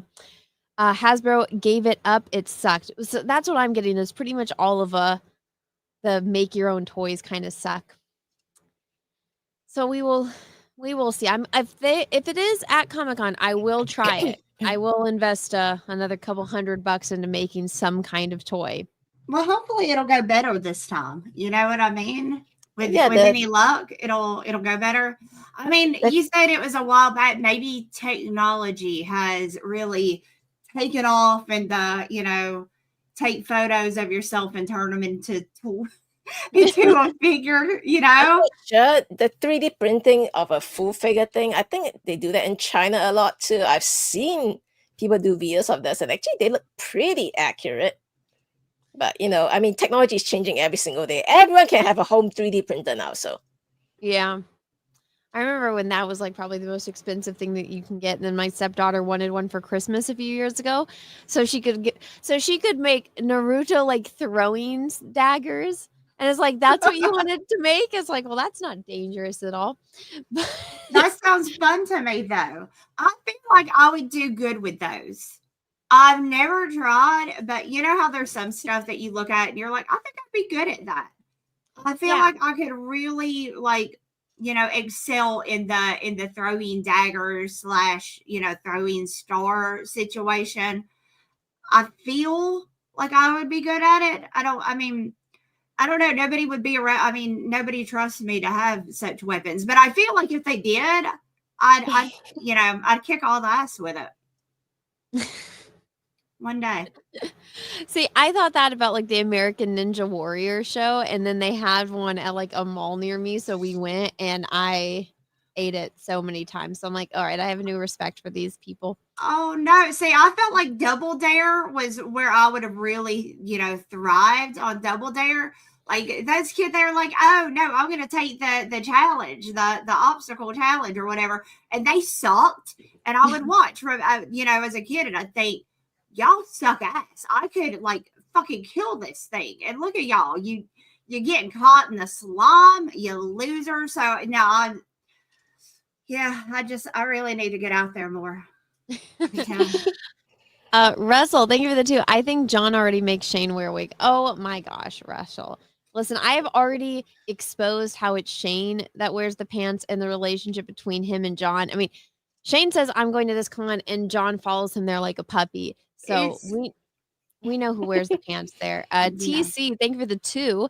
You all have legs. Prove it then. And you've seen my legs here. I'll show you like my. There. Why are we showing legs? That's not feet pic, right? Oh my gosh. We've got them. Yes, I'm wearing my ugly Crocs today, not the cute ones. Dude, Peaches got me these for Mother's Day. It's like the viral foam shoe. And at Are first they comfy? I've seen those. Are they they're good? so comfy. I don't wear anything else anymore, or else it feels like I'm walking on bricks. I want a pair of those. I got here they are. They're actually right here. My cute. But we're comparing shoes now. Right? I got a pair of slippers there. Oh my gosh, Yanzi, we have almost the same ones. Mine are $2. All right. These are my cute Crocs, my Cuddle Team Leader ones. Oh my gosh. These are adorable, and they got like fur in them and stuff. These are my cute ones, but I'm wearing my crappy ones right now. I have never owned a pair of Crocs. Are you kidding me? Like, these are my go-to. It's raining outside, and I don't want to fuck my shoes up. Shoes. And look, the only thing I know about Crocs is that in Singapore, somebody's Crocs got caught in the escalator, and ever since then, everyone was like, okay, no Crocs for the kids. That's scary. Is it real? Both of my kids have some. What? No, seriously, it was like the Crocs got caught in the elevator gap, and then they were like sending warning out to the parents. Oh my God. Oh no. Both of my kids have some. I just had to drop what's back in style, which really surprised me, is a Birkenstocks. Like my daughter was like, everybody's wearing these, so I've got to get a pair. And I had to go and drop like $150 on a pair of Birkenstocks. And I was God. I was like, oh my God, they're still as ugly as they were. I mean, I remember begging my parents for a pair too, and I got them. And I was just like, oh my God. But yeah.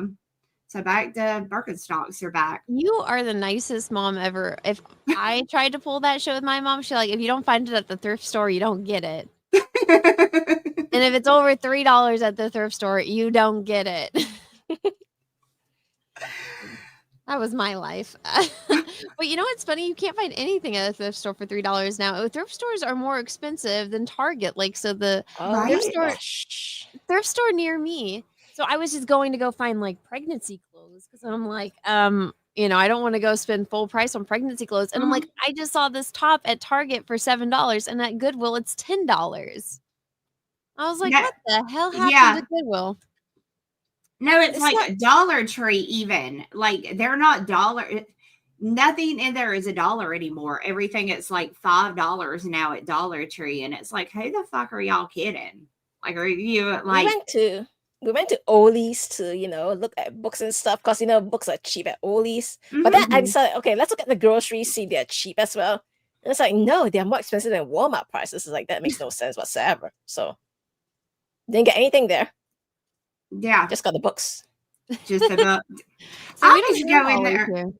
I go in my Ollie's to look at the. It's gonna sound mean. I like going in there and seeing the other shoppers because there's always something really fucked up with them. So you just, I mean, sit there for like 2 minutes and you're gonna get a show with the. You know what I mean? There's gonna be something going on.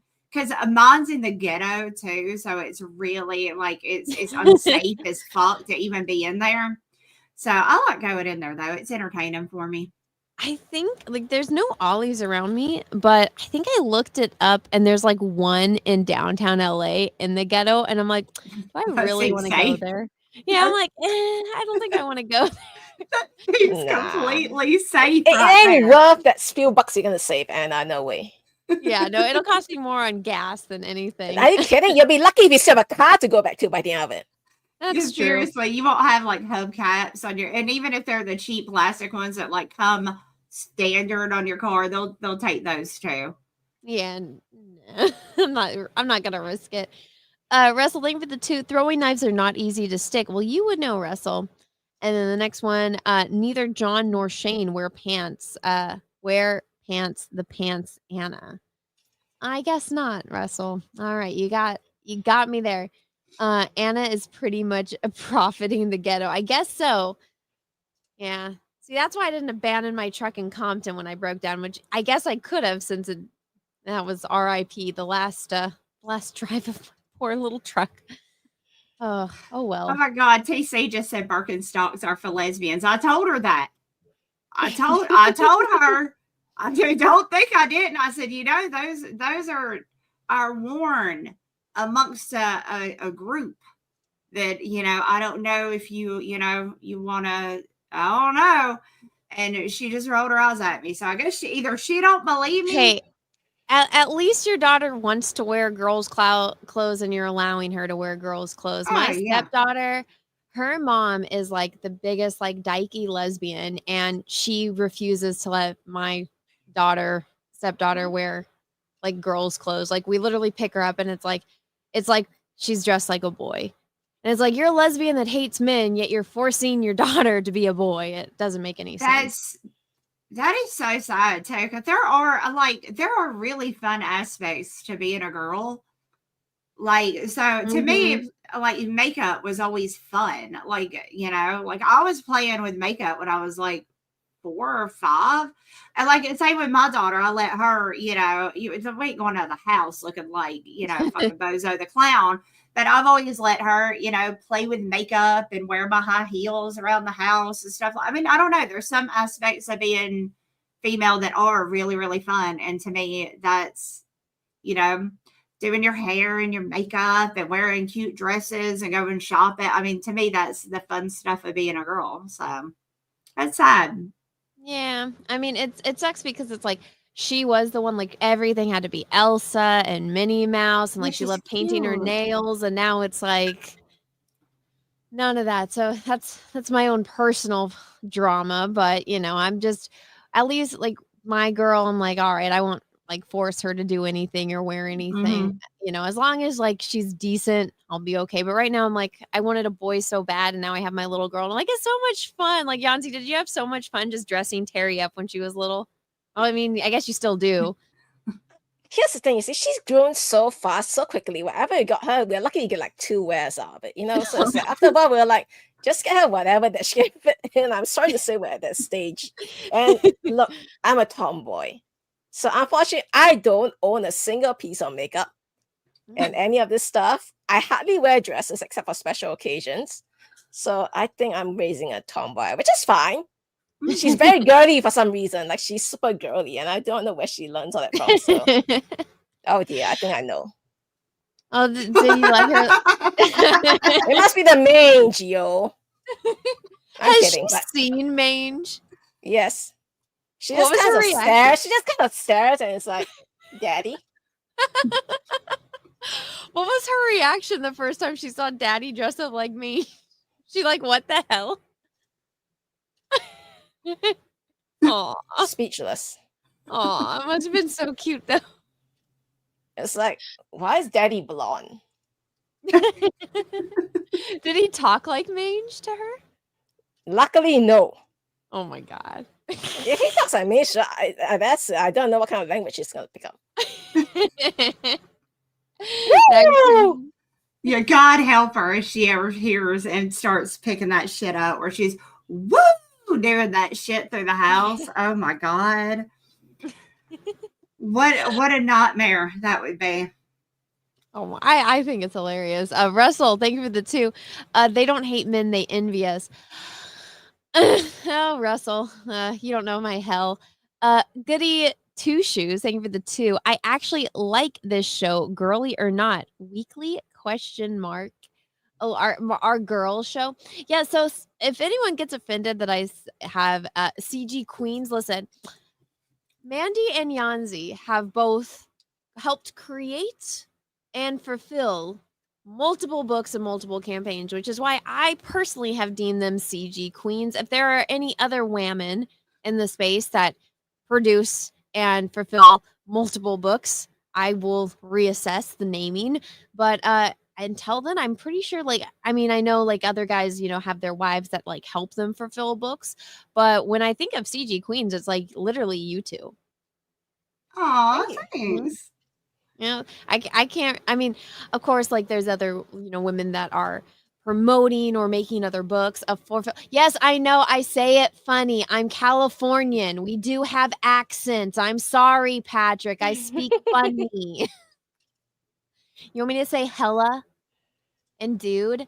Hella dude. Yeah, okay. Now I have my SoCal accent, even though I'm not from SoCal. But yes, I say words funny. I'm sorry, Russell.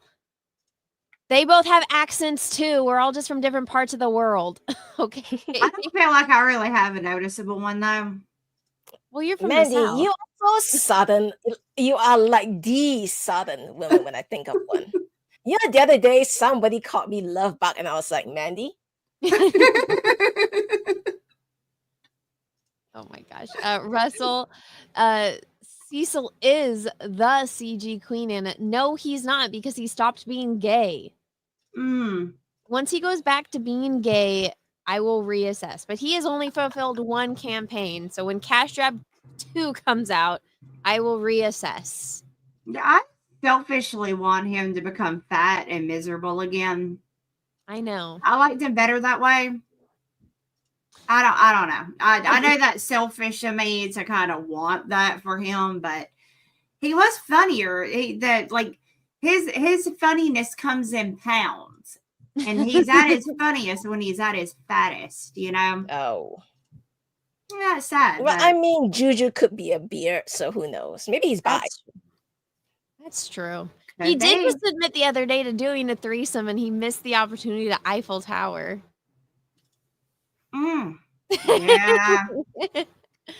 So, well, he has done gay stuff. Yeah, he's missing the mark though. Also, guys, Cecil does a show with Gundam at the same time, so I didn't want to, take away his time with Gundam, because Gundam has a huge audience.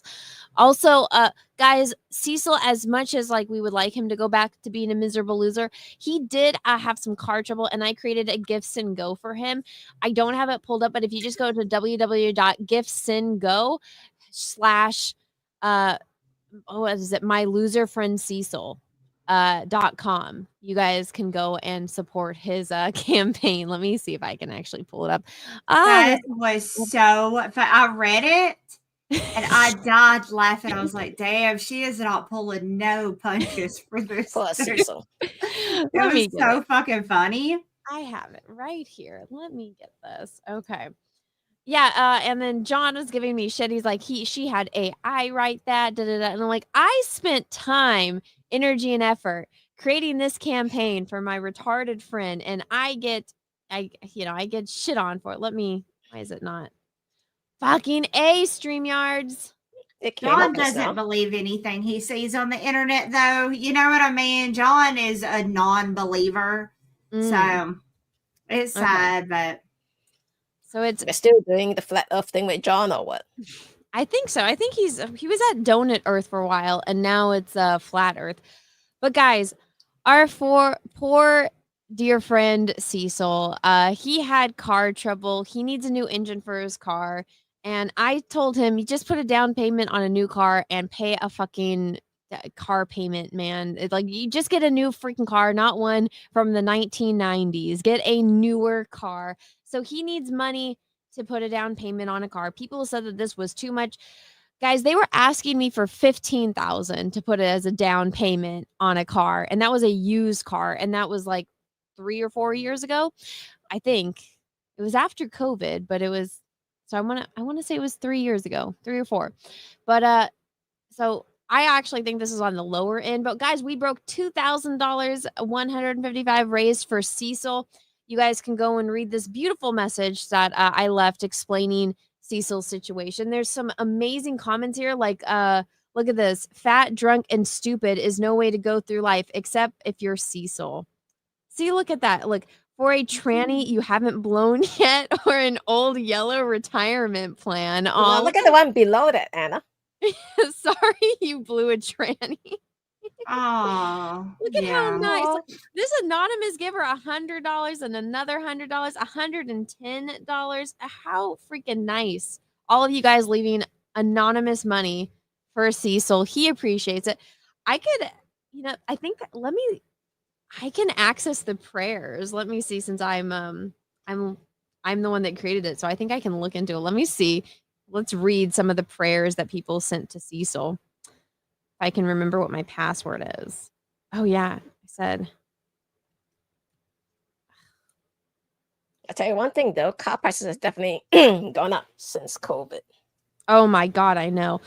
Back when COVID started, I was like, should I buy a car? Because my car I don't think it had died yet. And there was one, it was, I wanted a truck, but it was a CRV. Is that Toyota CRV or Honda CRV? I don't know. It was like a mid-size SUV, and it was for sale for $10,000 because all of the rental companies were selling all their cars.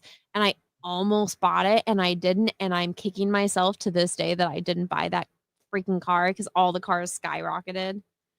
Okay, I don't know my password for Gifts and Go, but I can do another stream where I read all of the prayers because I have access to it. But yes, guys, thank you. Go out there and support Cecil. Go send Cecil some money. If you have extra change to spare, you guys want to help get our dear fat loser friend Cecil a new ride, go and back it now.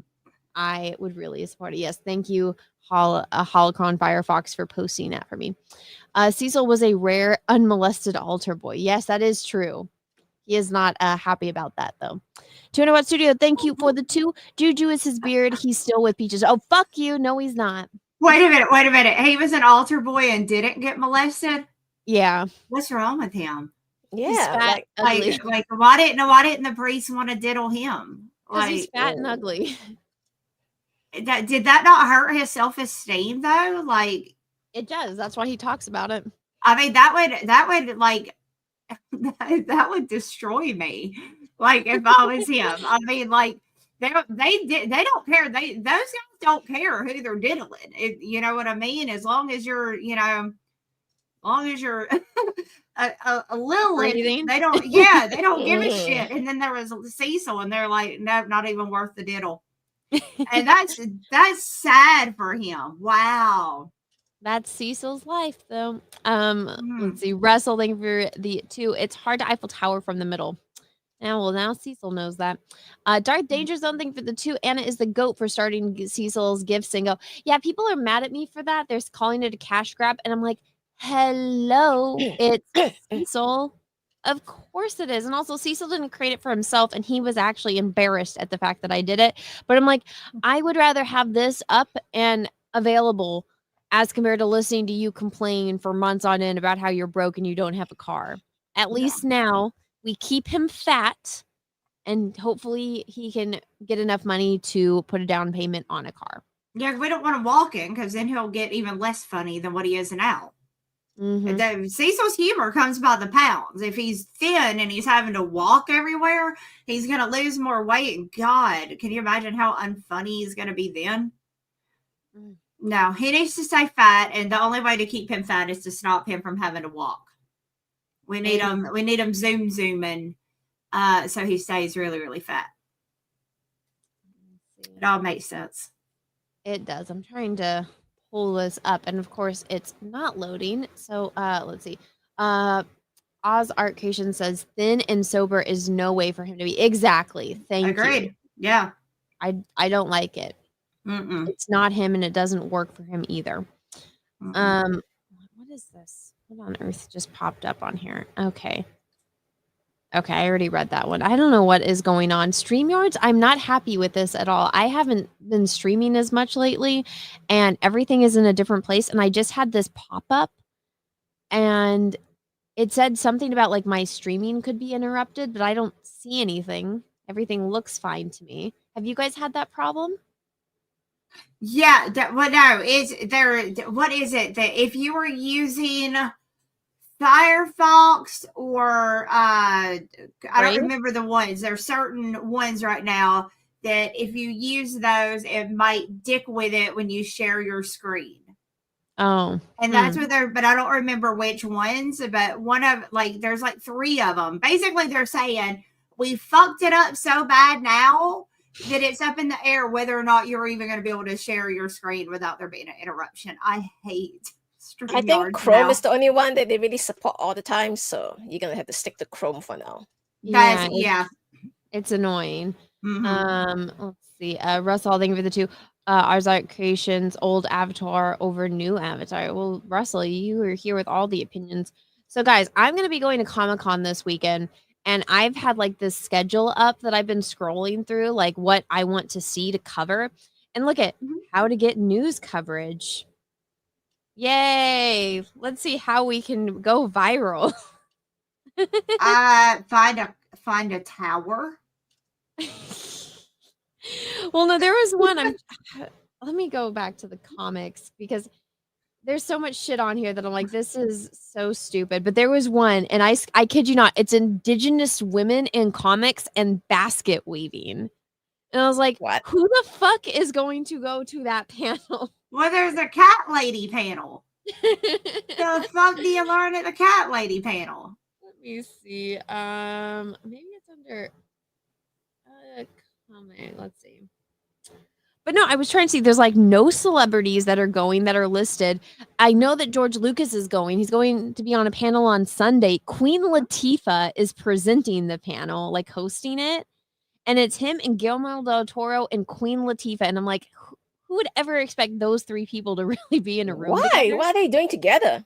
Yeah, well, because he's going to have the Star Wars Museum opening soon. And I guess Guillermo del Toro is involved. And Queen Latifah is going to be hosting their panel. Well, see, Guillermo del Toro, I can still see a connection because they're both filmmakers, but Queen Latifah, it doesn't make any sense.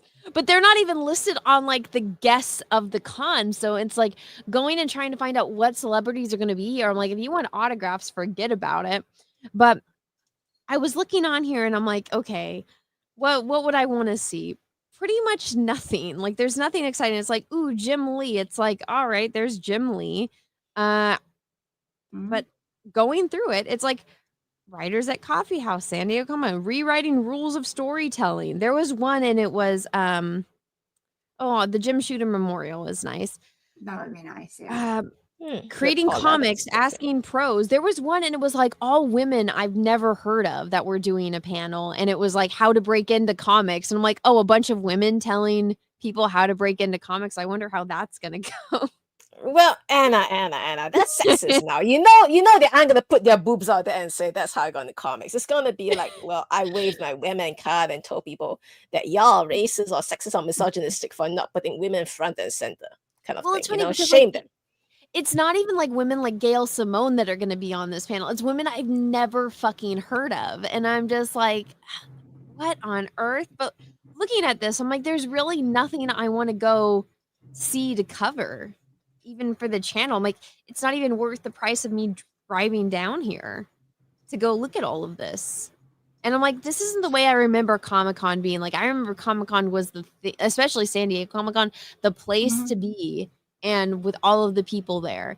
And right now, it's like the biggest star that they have is Jim Lee. I don't even think Todd is going this year.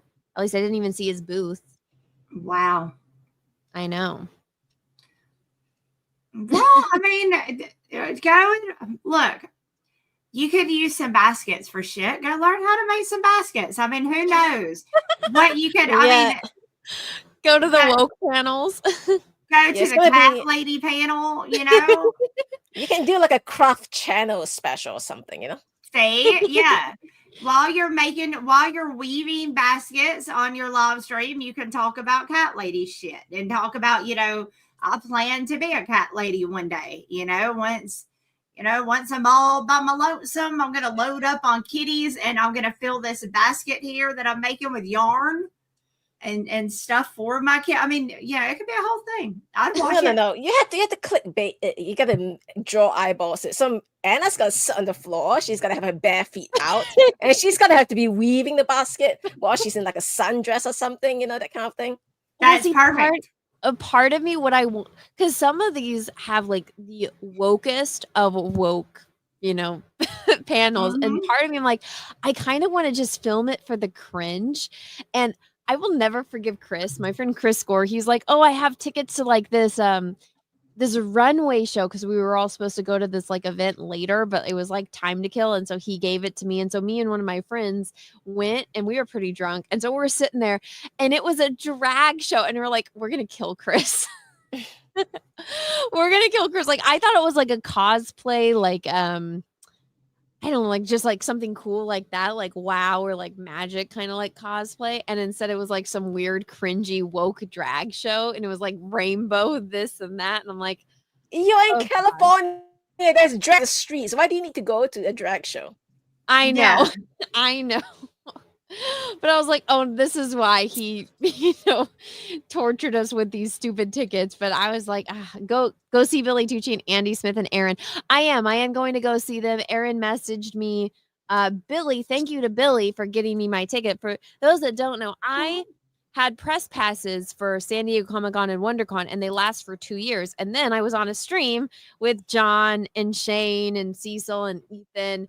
And during the stream, I lost my press passes for C2E2, and then later I had an email saying that my press credentials were removed for San Diego Comic-Con and WonderCon. And I'm like, somebody made a phone call to somebody else.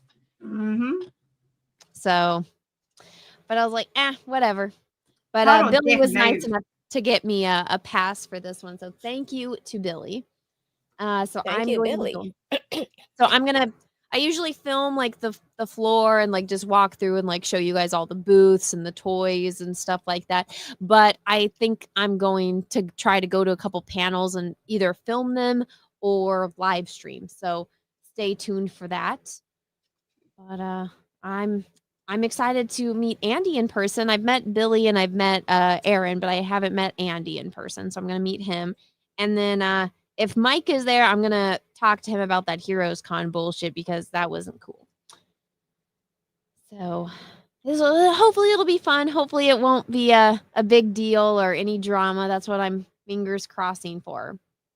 You look out. You just watch out, Anna. You're going to be like Nixon on the attack. Like, Anna's not following the script. She's demanding proof. Yeah, I've gotten that before. That's why, like, a lot of people I used to be friends with on YouTube, I'm not friends with anymore, because I didn't follow the script. But oh well, once people show you their true colors, it's hard to ever see them again in the previous light. Yeah. Are you leaving? Let's see. Andy doesn't have a booth, is going as a fan this year. Oh, okay. Okay, that makes sense. Well, Ollie will see Andy there then. Anna's going to bring her bat. No, I'm not. I haven't even decided what I'm going to cosplay as this year. Something light. I don't know. Got any recommendations? I mean, you've done a lot of photo shoots, so I have a lot of costumes. I'm just like, what is like the most convenient walking around for 8 hours, you know? Something that breathes. Yeah, definitely something that breathes. I don't know. I'm usually lazy and I just put on like a Starfleet uniform. I mean, oh yeah, Tomb Raider would be good. Tomb Raider would be would be good.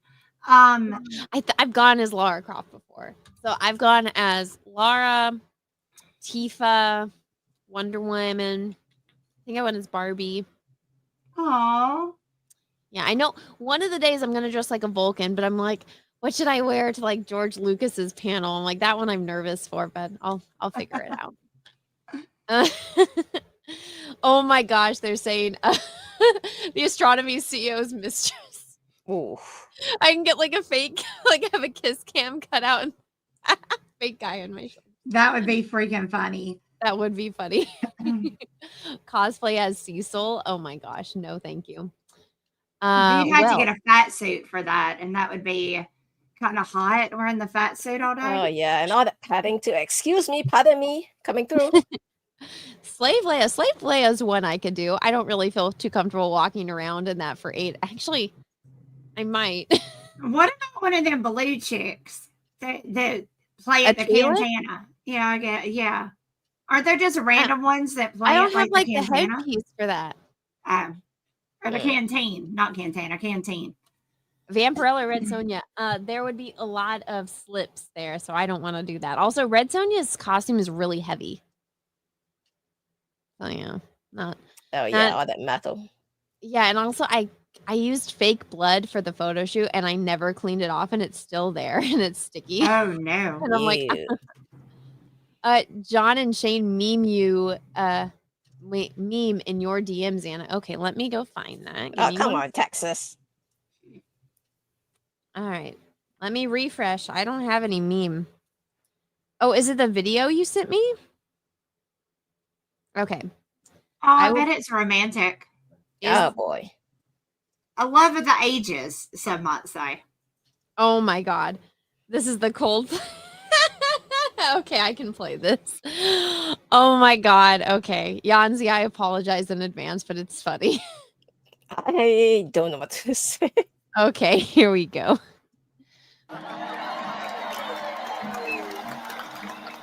Happy birthday, babe. Let's keep going. Yeah. Oh, look at these two. All right. Either they're living in the fan or they're just very shy. I'm not quite sure what to do. Okay, all right.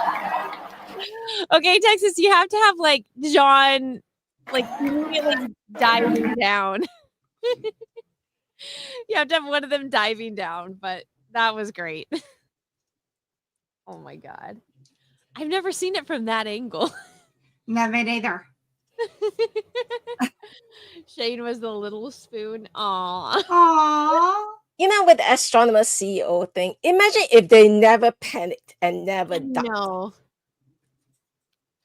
Have you guys heard the theory that his wife knew they were having an affair and set it up that way? So that way I heard a rumor that his current wife was a mistress before she became his wife. So it's a karma thing. I mean, the more embarrassing part if they were at a Coldplay concert to me, like that's where you're gonna get caught. Is at a Coldplay concert? Are you fucking kidding me? I mean, I like maybe 2 Coldplay songs. That's about it. Yeah, that's it. And they're not that great. They're just okay. I won't necessarily turn the radio off. Like, oh look, it's yellow again. Oh, I guess whatever. But I mean, who Was it him or her that wanted to go see Coldplay? That is just the lamest concert ever. Maybe the tickets were free. That's me giving two cheaters the benefit of the doubt. Well, did you guys hear like her husband is worth more than the guy? And it's like she's 69 and he's 60. So it's like she's like, I don't know, she's got some kind of magic or something. I don't know, Emma. Maybe it's true love. Maybe it's true love. Oh yeah, he just wanted some strange. That's all that was. He was just looking for some strange and would have took it from whoever. But she was already rich, so he doesn't have to worry. And she's old, so he doesn't have to worry about like the fake pregnancy. I'm going to tell your wife you got to have to pay me for 18 years and keep me quiet. You know what I mean? Mm-hmm. And she, you know, she's happy with just going to see shitty bands like Coldplay. So. See, that's the thing with Coldplay. You can't even say, "Oh, that was from my teenage years." You know, she can't even say something like that. No. Her teenage years would have been like, what, if she's 60 something? That would have been what, the 60s, right? Or 70s? Yes, 70s. Maybe? 70s. Yeah. Well, you know what's funny is, so his wife, they look so much like the chick that he was cheating with, that she was just brunette, not blonde. Oh, that's so weird. I know. It just gets weirder and weirder. He just wanted some strange. That in my mind, that's all it was. He wanted to, you know, go listen to some easy listening rock and get him some strange after he was done, and he got caught. You know. Dude, I saw this video of this guy's chick who pulled all his side pieces together to do one of those videos and say, "Hey, we caught you." And when she panned the camera around, they all look like clones of each other. So it's like, what is the point exactly? They all look the same. I guess you get a type, you know? Mm-hmm. Had a type. Yeah. And so did that guy. I mean, I guess work romance. John and Shane would know. Yeah. I'm sure they call those work boyfriends, work girlfriends, work husband. Actually, that's what they call it. Yeah, work husband. Oh my God, I hate that. Like when somebody says like, "Oh, this is my work husband, this is my work wife," I'm just like, ugh. It's so cringe. I hate it so much. Yeah, that's inappropriate. She obviously pays for it.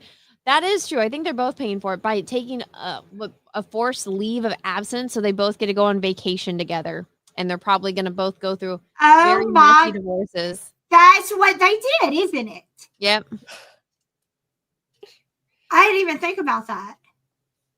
Which I'm like, I don't really think it's the company, like that part of it. I'm like, I don't necessarily think that's right. Just, I mean, maybe because they both do work at the same place, it is a little bad. But I mean, if their job performance wasn't hindered in any way, I don't see why they would be forced to take a leave of absence for that. Because again, they're just both, now they just get to go on vacation together.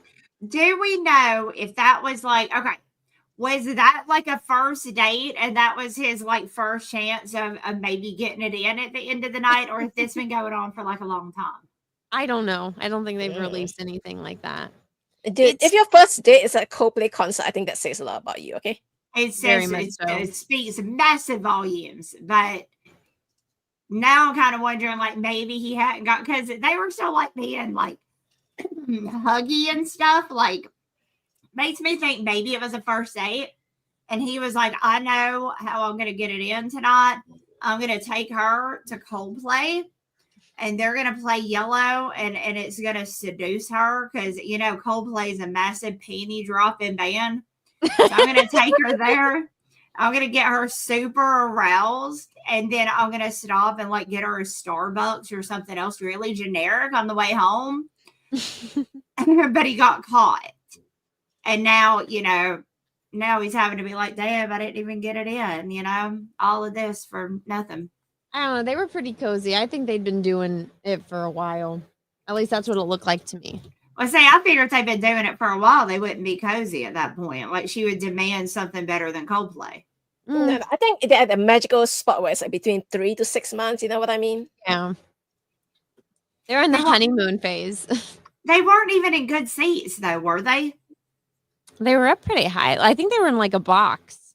It was like a nosebleed section thing almost. Yeah, see, that's what it looked like to me. Maybe it was a box, and they were bringing them like, here's your fit. Maybe they were like little ritzy bitches going in a box. But based on this, so I would guess that they were in like one of these private boxes, because if you look at it, like the actual one, I'll see if I can find it. But I do remember seeing like the windows things around him. Because there wasn't really anyone in front of them. Like you see like a girl's arm, and then that other chick that was laughing was leaning on something. So I think that they're in one of these types of box. I feel like they're in like one of these. Well, that's I figured like I know like because it kind of looked nosebleed to me, like he bought really like shitty seats, and he's like, you're gonna be my new whore, so I'm gonna treat you like one, and I'm not gonna pay a lot of money. I'm gonna take you to like somewhere, we're gonna go to McDonald's, and I'm gonna buy like these shitty nosebleed seats that are like $30 because you're my side piece, type thing. Like maybe that's what arouses them. Like, oh no, I'm used to having money. I want to be treated like a dirty whore, and that's what he was trying to do. I don't know. Maybe not. Maybe they were in a fancy little box. Eric says, why are there so many people there? Because the tickets are cheap.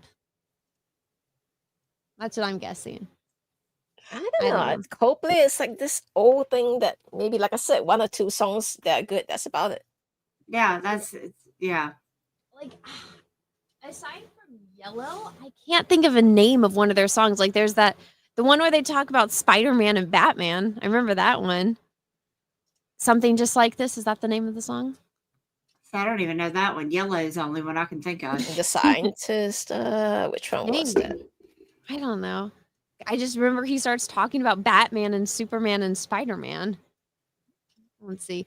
Viva La Vida. Was that it? No, I don't think so. I don't know. Yeah, the one that is popular recently, I guess, is A Sky Full of Stars. Let's see. Superhero is the one with heroes. Okay, well, I'm guessing the one that had superheroes in the song is Superheroes. They did have an awful big crowd for to be such a shitty band. That's actually really impressive that they, got that many people there. Well, good for them, I guess. Congratulations, they're doing good. But you have to remember, the guy literally let Gwyneth Paltrow name his daughter Apple. I don't understand. Oh my God, that is him. Yeah. Wow. Okay. Russell, thank you too. They all look the same from the waist up. Oh my gosh, Russell. And then Russell again, who's going to see you at a Coldplay concert though? Apparently the entire world. The whole world. For goodness sakes. Do you think that's what it was? He thought that maybe like nobody's gonna be here. It's gonna be fucking dead because they're like 1 year away from playing at the fucking like state fairs and shit. So let me go and take her to see Coldplay, and nobody would know because nobody's going to be there seeing this shitty band. Maybe. I want to interview him. I have so many questions. So many questions. I would love to get an interview with him. He wouldn't stay for it, but I have so many questions for him. Yeah, that's the one thing. We'll never find out more information, and the internet is digging. I know like his wife had to change her name on like Facebook back to her like maiden name because people were hitting up her account so much, which is kind of sad, but at the same time it's like your husband brought this upon you for cheating in public. Well, he shouldn't be cheating in general, but for doing it in public like that, come on. That is really sad if she's being fucked with. Like she ain't going through enough, Mm-hmm. That is sad. 200 Watt Studio, thank you for the 5. There will be 100,000 people there. Odds are no one will see us. Oh my gosh. Well, just don't act suspicious in a kiss cam. Like, come on. I really though, if they wouldn't have acted like, you know what I mean? Like, oh, I'm busted. I mean, if they just would have played into it, and just, hey, it would have been fun. Nobody would have thought another fucking thing about it. The whole point is because they were, like jumping behind the fucking people behind. I mean, they acted like assholes. So everybody knew. No one would have cared if they just would have been like, hey, yeah, kiss cam, woo. But even if they just started getting all kissy with each other, nobody would have. Nobody would have thought a thing about it. But they did the big no, which is act as guilty as possible. Yeah. And now You we would think, all especially at their age, they would have a little bit Right. more experience with this kind of stuff, you know? You would seriously think so, right? Like, where's the wisdom that's supposed to come with age to know that, you know, nobody would have thought another thing if they wouldn't have acted like they were caught. You acted like, you know, the number one thing, like if you're doing something illegal, you gotta act like you're not doing something illegal. When the cops come to talk to you, you act cool. They didn't act cool. Did you guys see this? So at the Phillies game, the Phillies did like a parody of it. It's so funny. No. Okay, here we go.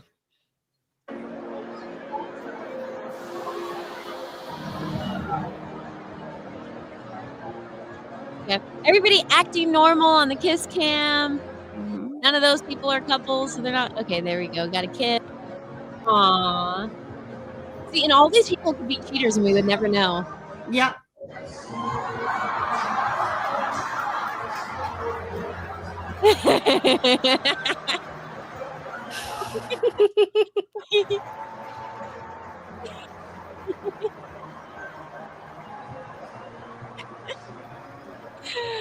Oh my gosh, the brutality of it. Oh, this is my Even wife. they were all right. prepared. This is my wife. Damn. Cold. Not even a week later, but that I thought was pretty funny. Oh, they shouldn't have been so safe. No, but again, those people like that we just watched that just kissed and moved on, I won't be able to tell you what they look like in 10 minutes. I wouldn't be able to tell you even what they look like because nobody would have gave a shit. But nope, they acted like fools and they got caught. And now everybody knows that not only is he a cheater, he also likes really shitty music. So, Moral of the story. And now he's probably going to go through a really messy divorce and lose everything. Probably he's going to sit alone listening to like, but it was all yellow, you know, just like sitting there with like, you know, aged fucking whiskey or scotch or whatever the fuck those rich people drink, you know, and just cry about it. Would it be the case? So, I mean, maybe he got a prenup. Have you heard? I heard that like John Cena had like a girlfriend move into his house. Yeah. And he had his prenup. And he had like an agreement with her saying, the moment we break up, you have to get out of the house.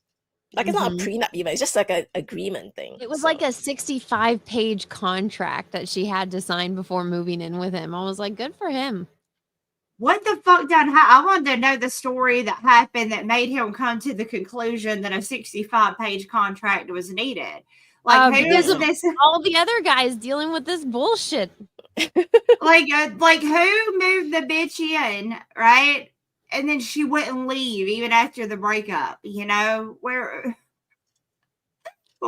is this story? Well, I guarantee you it was his lawyers, and they were like, this is what you have to do to not get screwed over. And they have bitches be crazy. So they had to be very technical with it. And you know what? Good for him. Let me get this. Damn. Russell, thank you for the 2. It was Jack Murphy's From the Heart moment. I know the Jack Murphy reference. I don't know how that coincides with that. All right. Thank you. Let's see. Let me bring up your guys' campaigns again because we've been going for over 2 hours. Yanzi, you want to do a last promo for you guys? All right. Guys, I'd like to say thank you very much. We picked up 2 baggers here just now on Anna's show. So thank you again for supporting us. Anatomic, welcome to the arena. And with art by Anthony Gonzalez Clark. I am taking the bulk of the writing duty here on this book, and I'm really excited to write more about the world of Anatomic. So, you know, it's going to be an interesting introduction into the world of Inglourious Rex about the fighting, the people behind the fighting, and I would say, what do you call it? The politicians moving the chess pieces behind. So, you know, everyone knows Low T is like this suspicious, weird, big bad, or little bad, I'm going to call him kind of guy. So you want to see more of him and find out what he has to do with how Rex fighting works, you definitely want to check it out. Now, earlier we talked about the liner edition, so this is it. We're going to produce this liner edition of Inglourious Rex 1 and 2. Going to be oversized hardcover, and it's going to be all my inks, basically. And Morto V totally stuck his foot in his mouth. He was like, haha, your inks suck. And he was like, oh shit, I forgot Yanzi's the one inking. He said that on Shane's stream, so. Who said yeah, that? he's in the hot one. Morto V, our mod. Oh. And of course, Mortal. Yeah. And of course, Anatomic Dale Keown cover. Guys, don't forget to back the legendary Dale Keown, who, for some reason, everybody wants a piece of him, and I don't know why.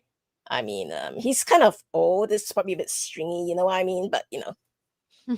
John Malin cover, everybody, with a kick, apparently. I don't know why, but, you know, it's John, y'all. You know, the first time I read John's, like, book, the first thing I noticed was he gives everybody big old bubble butts, and I was like, I appreciate it. Yeah. I don't know. I mean, do all fighters have bubble butts? I think it's more like a lifting thing that happens. It's not if really it's a not fighter thing. technical, you know what? I'm okay. I'm good with that. And of course, our artist himself, Anthony Gonzalez Clark, has a cover here. You're going to want to get it with all the key players of the book on the cover. And finally, supplemental book, y'all. You all know that the side stories, like Anna mentioned earlier, a lot of the stuff that we cannot put in the main book is all in the supplemental book. So you definitely want to catch up on that. So I would recommend anyone wanting to come in, you should also check out this, basically the 3-book tier we have over here. The main book, the supplemental book, and another book by Anthony Gonzalez Clark that was originally in the Inglourious Rex 3 campaign, 232 Beast Mode, a story about Nate Stone's first fight in the outside world. And hey, if you... Do you have a tier that's like everything on the campaign? Like it's get everything Everything tier? on the campaign. Wow, I'm not sure if I even still have that thing up here. I think maybe it's this one. Yeah, it's going to be this one over here, this tier here called the Dale cover, Anthony cover, supplemental hardcover, and the 232 Beast Mode. The only thing that isn't in this tier is the John Malin cover, because we didn't build it in. This was at the beginning of the campaign. So this will get you every single book except for the John Malin cover, which you have to add on in the add-on section. But yeah, if you pick this tier, you're pretty much golden. Cool. And one of the cool things, so it's up on Indiegogo, but if you guys back it from their website, if they have something that you want to, like they add to the campaign, you want to add on to it later, you can add it on here. And like, I guess you guys have like a discounted on shipping, whereas Indiegogo, you would have to do a whole new order as compared to just adding it on to your previous order. So if you guys back it from their website, it's better. So if you go to Nala's Comics website and you already bought the Anatomic campaign, you can go to this section called Anatomic Add-ons, add on any item you want over here, and you get a discounted shipping rate compared to, say, having to back it at the full shipping rate over again. I will manually combine the orders during fulfillment time to ship it all out to you in one package. So that's how the savings will work out for you guys. And I think so far a lot of people really like the idea of being able to save on that. So anyway, it saves a lot. Thank you very much for supporting our website and making people like John Delarose go crazy, thinking that, yeah, you guys faked all these numbers over here because there's no way you only make 22 grand on Indiegogo and everything else is on your site. It's like, there's a reason why, and that's because people like the add-on section. And not only that, we have this thing here we call a referral program. So if you have an account with us, you can share your referral link, and every time someone buys something from any active campaign, you will be able to earn 5% of what they spent as store credit they can use on anything on nilivescomics.com. A lot of our mods have been doing that, and they have been earning like hundreds of dollars in store credit that they use on our items. So it's the reason why a lot of people are promoting our site over Indiegogo. And I want to thank the mods especially for promoting it, and for Anna for putting the link to Nine Lives Comics as opposed to Indiegogo link. Thank you very much, Anna. No problem. So I don't know if you saw this, Yanzi, but I was doing like, it was supposed to be for this art contest, and it was like during Christmas time, and I actually started painting little Tia Santa here. I'll go grab it, but I didn't get to finish it because instead of having my baby on Christmas, she was born the first week of December, so I didn't get to finish it. But let me go grab it.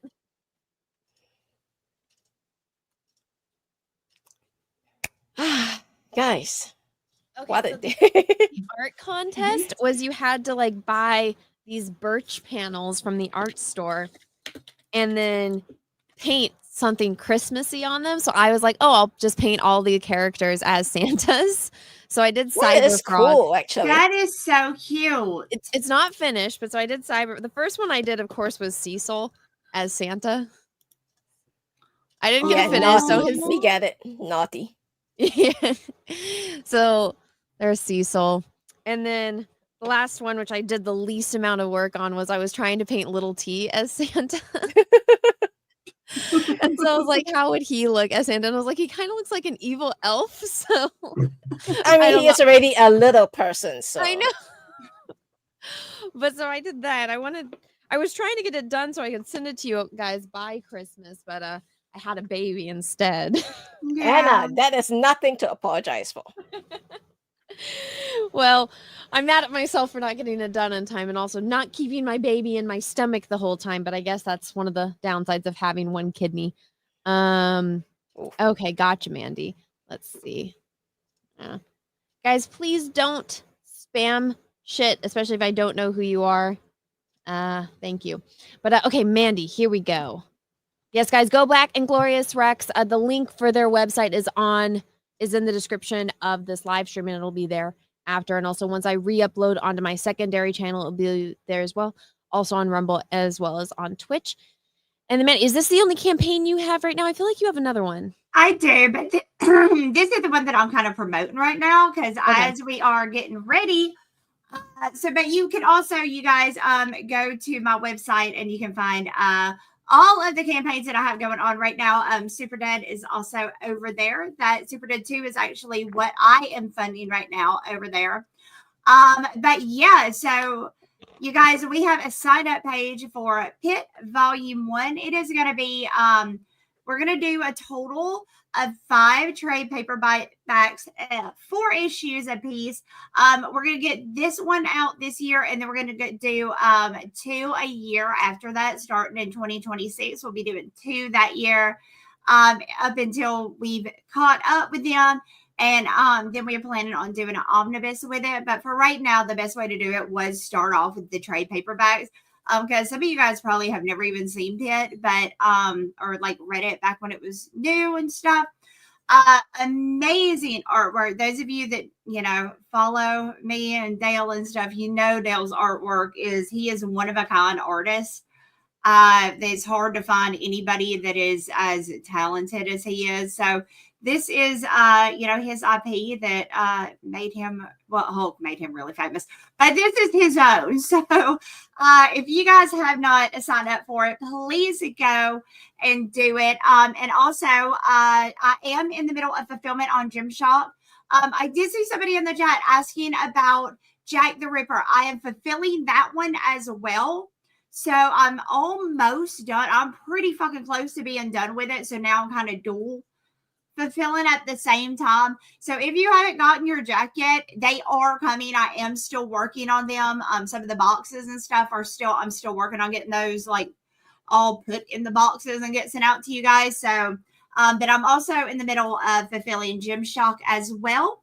And also, you guys, I had so these proof copies of Gymshark made. There's a total of 25. I will not print anymore. This is all there is going to be. And I am selling these. These were made for my team, but I printed extra so you guys could have a chance to get it. This is the first time that Pit has been back in forever, and there are 4 pages of interiors with Pit in it in Gymshark. So it's kind of a piece of history because it's Pit, you guys. So yeah, if you're wanting like a little piece of history, very, very, very rare. My books do flip really, really well over on eBay too. And considering only 25 of these were printed, there's a good chance these will flip amazingly over there if you're into that kind of thing. They'll come signed and numbered. And yeah, you can, they are $50 and then $10 for shipping within the United States. Sorry to do this, but $30 shipping out of the United States. It's just so expensive, you guys, to ship internationally right now.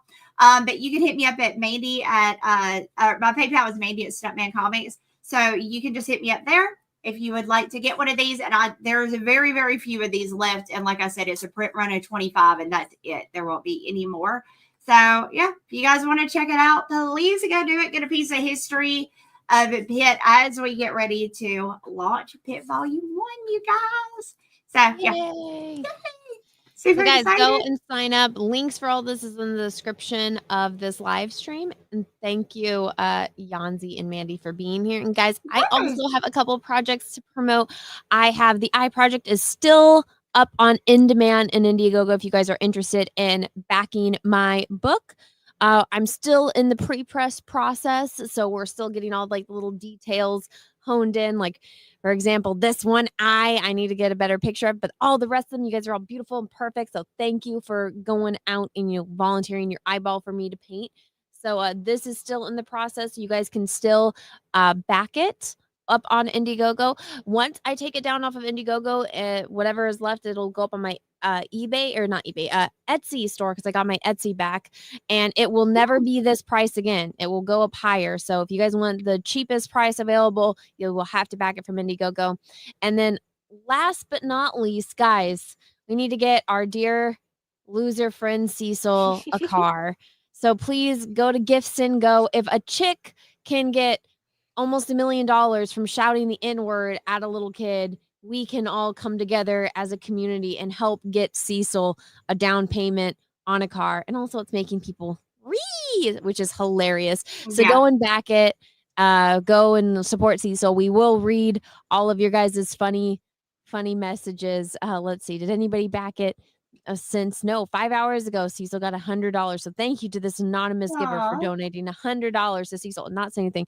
Rock some Aussie on the 8-track player when you get the jolly back on the road. Okay, that was C3PO, or excuse me, CP30. Excuse me, my dyslexia is showing. But guys, go and back it. Thank you so much for being here. Yanzi and Mandy, do you guys have anything else you guys want to promote or shout out before we say goodbye to all these wonderful folks? Oh, go ahead, Yanzi. I do have one thing to shout out, and that is shout out to Comicsgate, y'all. Thank you for believing in us and all the talent over here. We would like to thank you for supporting us all these years, and hopefully we'll continue to bring you more great books and more fun streams. And yeah, thank you. Yeah, what she said. All right, guys, thank you so much for being here. This will be up for a few hours, and then it'll go to members only, but you guys will still be able to watch it over on Rumble, and it will be up on my live channel later on. So thank you so much for watching. Have a great rest of your day, morning, evening, afternoon, wherever you are in the world, and may the force be with you, because we are really, really, really going to need it. Bye, everyone. I'll tell you where I thought I came in the forest, when the lightsaber goes like this and flies off. I said, oh, what a great entrance. Ah! Ray caught it? She hasn't even been to Dagobah for